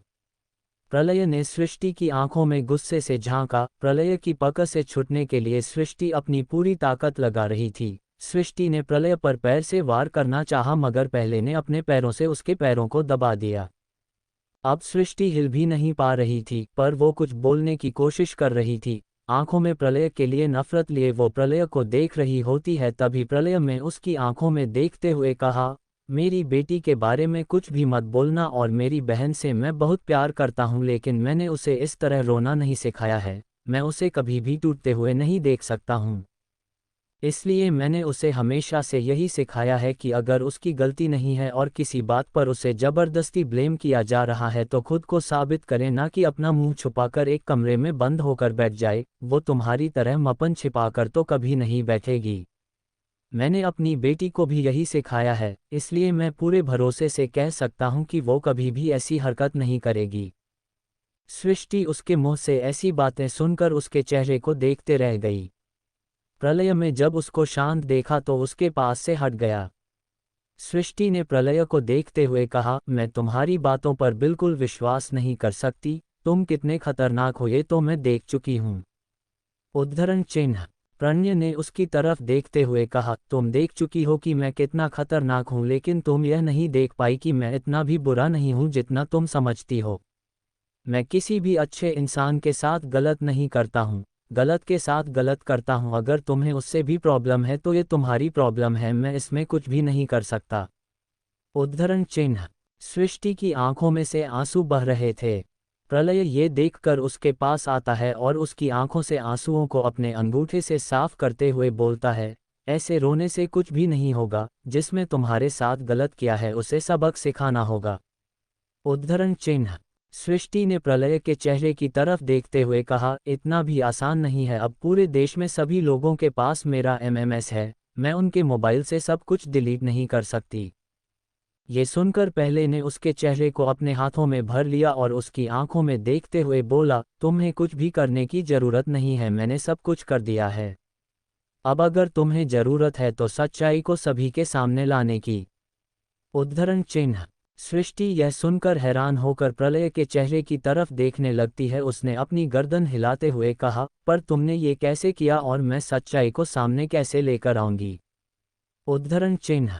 प्रलय ने मुस्कुराते हुए उसके बालों को उसके कान के पीछे कर दिया और सृष्टि की आंखों में देखते हुए बोला, तुमने अभी तो कहा कि मैं बहुत खतरनाक हूँ, तुम मेरे पास तुम्हारे इन सभी सवालों के जवाब है, और वीडियो कैसे डिलीट किया ये तो तुम ना ही पूछो तो भी अच्छा है, क्योंकि मेरे लिए यह कोई बड़ी बात नहीं है। और दूसरी बात है, जो वीडियो इंटरनेट पर फैला हुआ है वो फेक वीडियो में उसका रियल वीडियो मेरे पास है। उद्धरण चिन्ह। सृष्टि की आंखें बड़ी हो गई। उसने प्रलय की तरफ देखते हुए कहा, वो फेक वीडियो है, और तुम्हें रियल वीडियो कहाँ से मिला। उद्धरण चिन्ह। पहले ने उसकी बात का कोई जवाब नहीं दिया, बस मुस्कुराकर रह गया। चैप्टर 30। आर्यन ने पकड़ी प्रलय की कॉलर। उद्धरण चिन्ह। प्रलय सृष्टि को बिना किसी भाव के देख रहा था। सृष्टि ने प्रलय को देखते हुए कहा, कहाँ है रियल वीडियो, और रियल वीडियो किसका है, किसने किया है ये सब।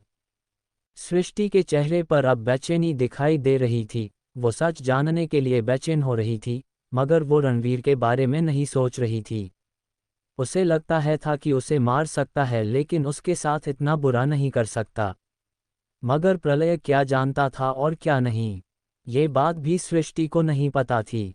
प्रलय ने सृष्टि की तरफ देखते हुए कहा, ये काम किसने किया है ये तो मैं तुम्हें नहीं बता सकता, क्योंकि यह काम तुम्हारा है। अब तुम्हारा भी वीडियो भी लीक हुआ है, तुम्हें भी कुछ तो पता लगाना चाहिए। आखिर तुम इतनी बड़ी कंपनी की मालकिन हो, थोड़ा बहुत दिमाग तो तुम्हें भी इस्तेमाल करना ही होगा।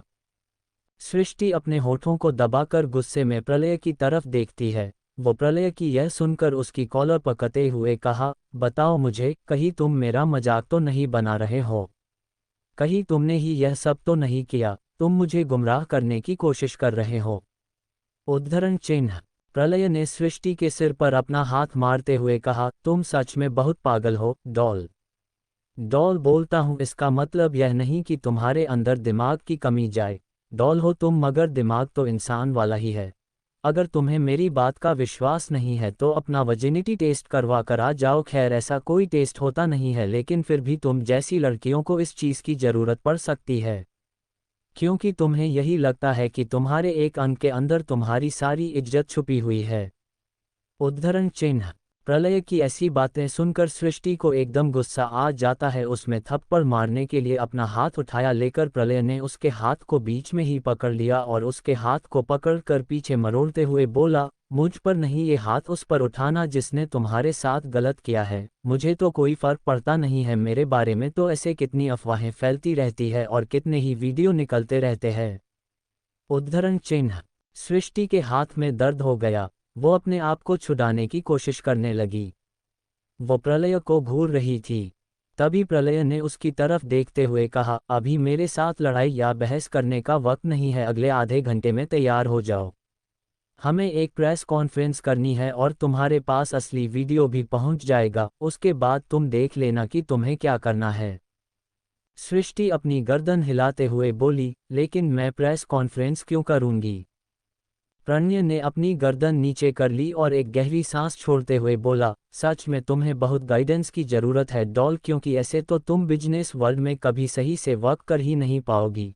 लेकिन फिक्र मत करो, अब प्रलय सिंह रायजादा तुम्हारे साथ है और बिजनेस वर्ल्ड में तुम्हें अच्छी तरह गाइडेंस मिल जाएगी, इसलिए जैसा कह रहा हूँ वैसा करो। प्रेस कॉन्फ्रेंस करना इस वक्त तुम्हारे लिए बहुत ज़रूरी है। सृष्टि ने प्रलय की आंखों में देखते हुए गुस्से में कहा, और अगर ना करूं तो तुम क्या कर लोगे? पहले ने उसका हाथ छोड़ दिया और उससे दूर हटते हुए बोला, ठीक है मत करो और रोती रहो इस कमरे में बैठी हुई, अपने आप को बंद करके रखना हमेशा। क्योंकि तुम जैसी कायल लड़कियां सिर्फ अपना मुंह छुपाकर भाग सकती है और कुछ भी नहीं कर सकती। सृष्टि को ये सुनकर गुस्सा आ जाता है। उसने प्रलय की तरफ फिंगर पॉइंट करते हुए कहा, मेरे बारे में ऐसी बात कहने की तुम्हारी हिम्मत भी कैसे हुई? मैं कोई कायर नहीं हूँ। प्रलय खिड़की के पास आते हुए बोला, अगर ऐसा है तो खुद को साबित करके दिखाओ। अगर नहीं कर सकती तो फिर अपने आप को बहादुर समझने की कोशिश मत करो, क्योंकि मेरी नज़रों में और दुनिया की नज़रों में तुम जैसी लड़कियां काय ही होगी। उद्धरण चिन्ह। प्रलय इतना कहकर खिड़की से वापस नीचे उतर जाता है। सृष्टि उसे जाते हुए देखते रह जाती है। प्रलय दरवाजे से नहीं आ सकता था क्योंकि सृष्टि में दरवाजा बंद कर दिया था, इसलिए वो खिड़की के रास्ते से आया था। सृष्टि अपने मोबाइल के पास में आती है। उसने मोबाइल को चेक किया, तभी उसे एक नोटिफिकेशन आता है, जिसे खोलकर देखा यह नोटिफिकेशन प्रलय के मैसेज पर ही आया था। सृष्टि ने जैसे ही मैसेज में भेजा वीडियो खोलकर देखा तो उसकी आंखें बड़ी हो गई। उसकी आंखों में गुस्सा भर आया। उसने अपनी मुट्ठी कसकर बंद कर ली। प्रलय ने सृष्टि को एक मैसेज लिखा, वीडियो तो तुम्हें मिल गया है, पर यह वीडियो लीक किसने करवाया है इसका पता तुम्हें खुद लगाना होगा। वैसे पता तो मैं भी लगवा सकता था, पर तुम तो जानती हो मैं कितना बिजी हूँ। प्रलय सिंह रायजादा अपना वक्त किसी पर जाया नहीं करता है, और इतनी छोटी बातों पर तो बिल्कुल भी नहीं। ये पढ़कर सृष्टि को समझ नहीं आ रहा था कि क्या रिएक्शन दे, लेकिन उसके मन में एक संतुष्टि थी। वो प्रलय को खबरों और अफवाहों में रहने की वजह से अच्छे तरह जानती थी। उसके बारे में ये सब बातें उठती रहती थी, मगर इन सभी चीज़ों की वजह से आज तक उसका बिजनेस इफेक्ट नहीं हुआ था। उसने प्रलय की सेल्फ ऑब्सेस्ड बातों को इग्नोर कर दिया और उसके बाद अपने मोबाइल पर किसी को कॉल किया। मुझे 10 मिनट में इन्फॉर्मेशन चाहिए कि मेरा वीडियो सोशल मीडिया पर किसने वायरल करवाया। सृष्टि में लगभग ऑर्डर देते हुए कहा। सामने से ओके कहा गया और सृष्टि ने कॉल कट करके मोबाइल को एक तरफ रख दिया।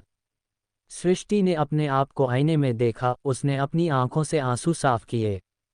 वो गहरी सांस भरते हुए बोली, तुमने मेरी बहुत मदद की है प्रलय, लेकिन अब मुझे खुद की मदद खुद करनी होगी। उद्धरण चिन्ह। वही प्रलय बिना किसी को बताए घर के अंदर आया था, लेकिन उसे जाते वक्त रणवीर और आर्यन दिख जाते हैं। आर्यन ने रणवीर की तरफ देखते हुए इशारा किया। तभी रणवीर ने आर्यन से इशारों में कुछ कहा। आर्यन ने अपनी गर्दन हिलाई और प्रलय के पास आया। उसने प्रलय की कॉलर को पकड़ते हुए कहा, तुम यहाँ क्या कर रहे हो? मेरी मंगेतर के साथ तुमने? प्रलय ने जैसे भी ये देखा कि आर्यन ने उसका कॉलर पकड़ा हुआ है तो एकदम सर्द निगाहों से आर्यन को देखा।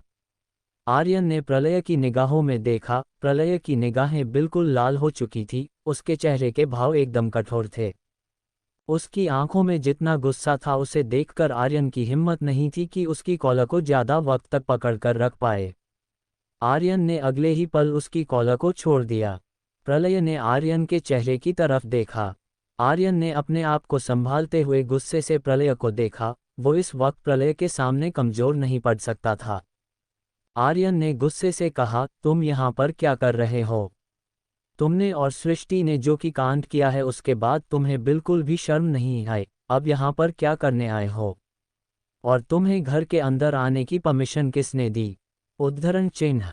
प्रलय ने जब आर्यन के मुंह से यह बातें सुनी तो मुस्कुराते हुए बोला, तुम्हें नहीं लगता तुम अपनी औकात से ज्यादा बोल रहे हो? आर्यन को ये बात चुभ गई। उसने गुस्से से प्रलय को देखते हुए कहा, तुम मेरी औकात के बारे में बताओगे? प्रलय मुस्कुराते हुए बोला, औकात बताने की जरूरत नहीं है, वो तो दिख जाती है, और मुझे तुम्हारी औकात अच्छी तरह दिखाई दे रही है। खैर जाने दो, मेरे पास अभी इतना वक्त नहीं है। आर्यन को बहुत गुस्सा आया। उसका मन किया कि प्रलय पर हाथ उठाए, लेकिन रणवीर प्रलय की ताकत के बारे में जानता था। उसने आर्यन का हाथ पकड़ लिया। हालांकि अभी तक रणवीर ने प्रलय के सामने एक भी शब्द नहीं कहा था। वो एकदम शांत होकर खड़ा था। रणवीर आर्यन को लेकर वहां से चला गया। उन दोनों के जाने के बाद अपनी कॉलर को सही करते हुए गहरी सांस लेकर बोला, डॉल, तुमने अपने लिए किस छछूंदर को चुना है? I don't like your choice. प्रलय वापस अपनी कार में बैठ गया और वहां से निकल गया। प्रलय के जाने के बाद आर्यन गुस्से से अपने दांत पर दांत जमा लेता है। वो गुस्से में अपनी मुट्ठी बंद करते हुए बोला, आखिर यह प्रलय सिंह रायजादा अपने आप को समझता क्या है? रणवीर ने आर्यन के कंधे पर अपना हाथ रखते हुए कहा, वो बिजनेस वर्ल्ड का किंग है और हम अभी उसके सामने ज्यादा नहीं बोल सकते हैं। तुम्हें इतना नहीं बोलना चाहिए था, थोड़ा अपनी जुबान पर लगा रखना चाहिए। उद्धरण चिन्ह। आर्यन को रणवीर की यह बात सुनकर गुस्सा आता है। उसने रणवीर की तरफ देखते हुए कहा, तुम ये कह रहे हो रणवीर? मतलब उसने मेरी इतनी बेइज्जती की और तुम कह रहे हो कि मुझे उसके सामने अपनी जबान पर लगाम रखना चाहिए था, जबकि लगाम तो उसे रखनी चाहिए। रणवीर ने एक गहरी सांस लेते हुए कहा, अभी तुम बिजनेस वर्ल्ड में एंटर नहीं कर पाए हो, इसलिए तुम्हें इतना पता नहीं है, लेकिन जिसके पास सारी ताकत है उसके सामने हमें बहुत सोच समझ कर भी बोलना चाहिए। अगर प्रलय सिंह रायजादा अपनी पर आ गया तो सब कुछ सामने आ जाएगा। रणवीर यह सुनकर डर गया। वो अपनी गर्दन हिलाते हुए बोला, ठीक है।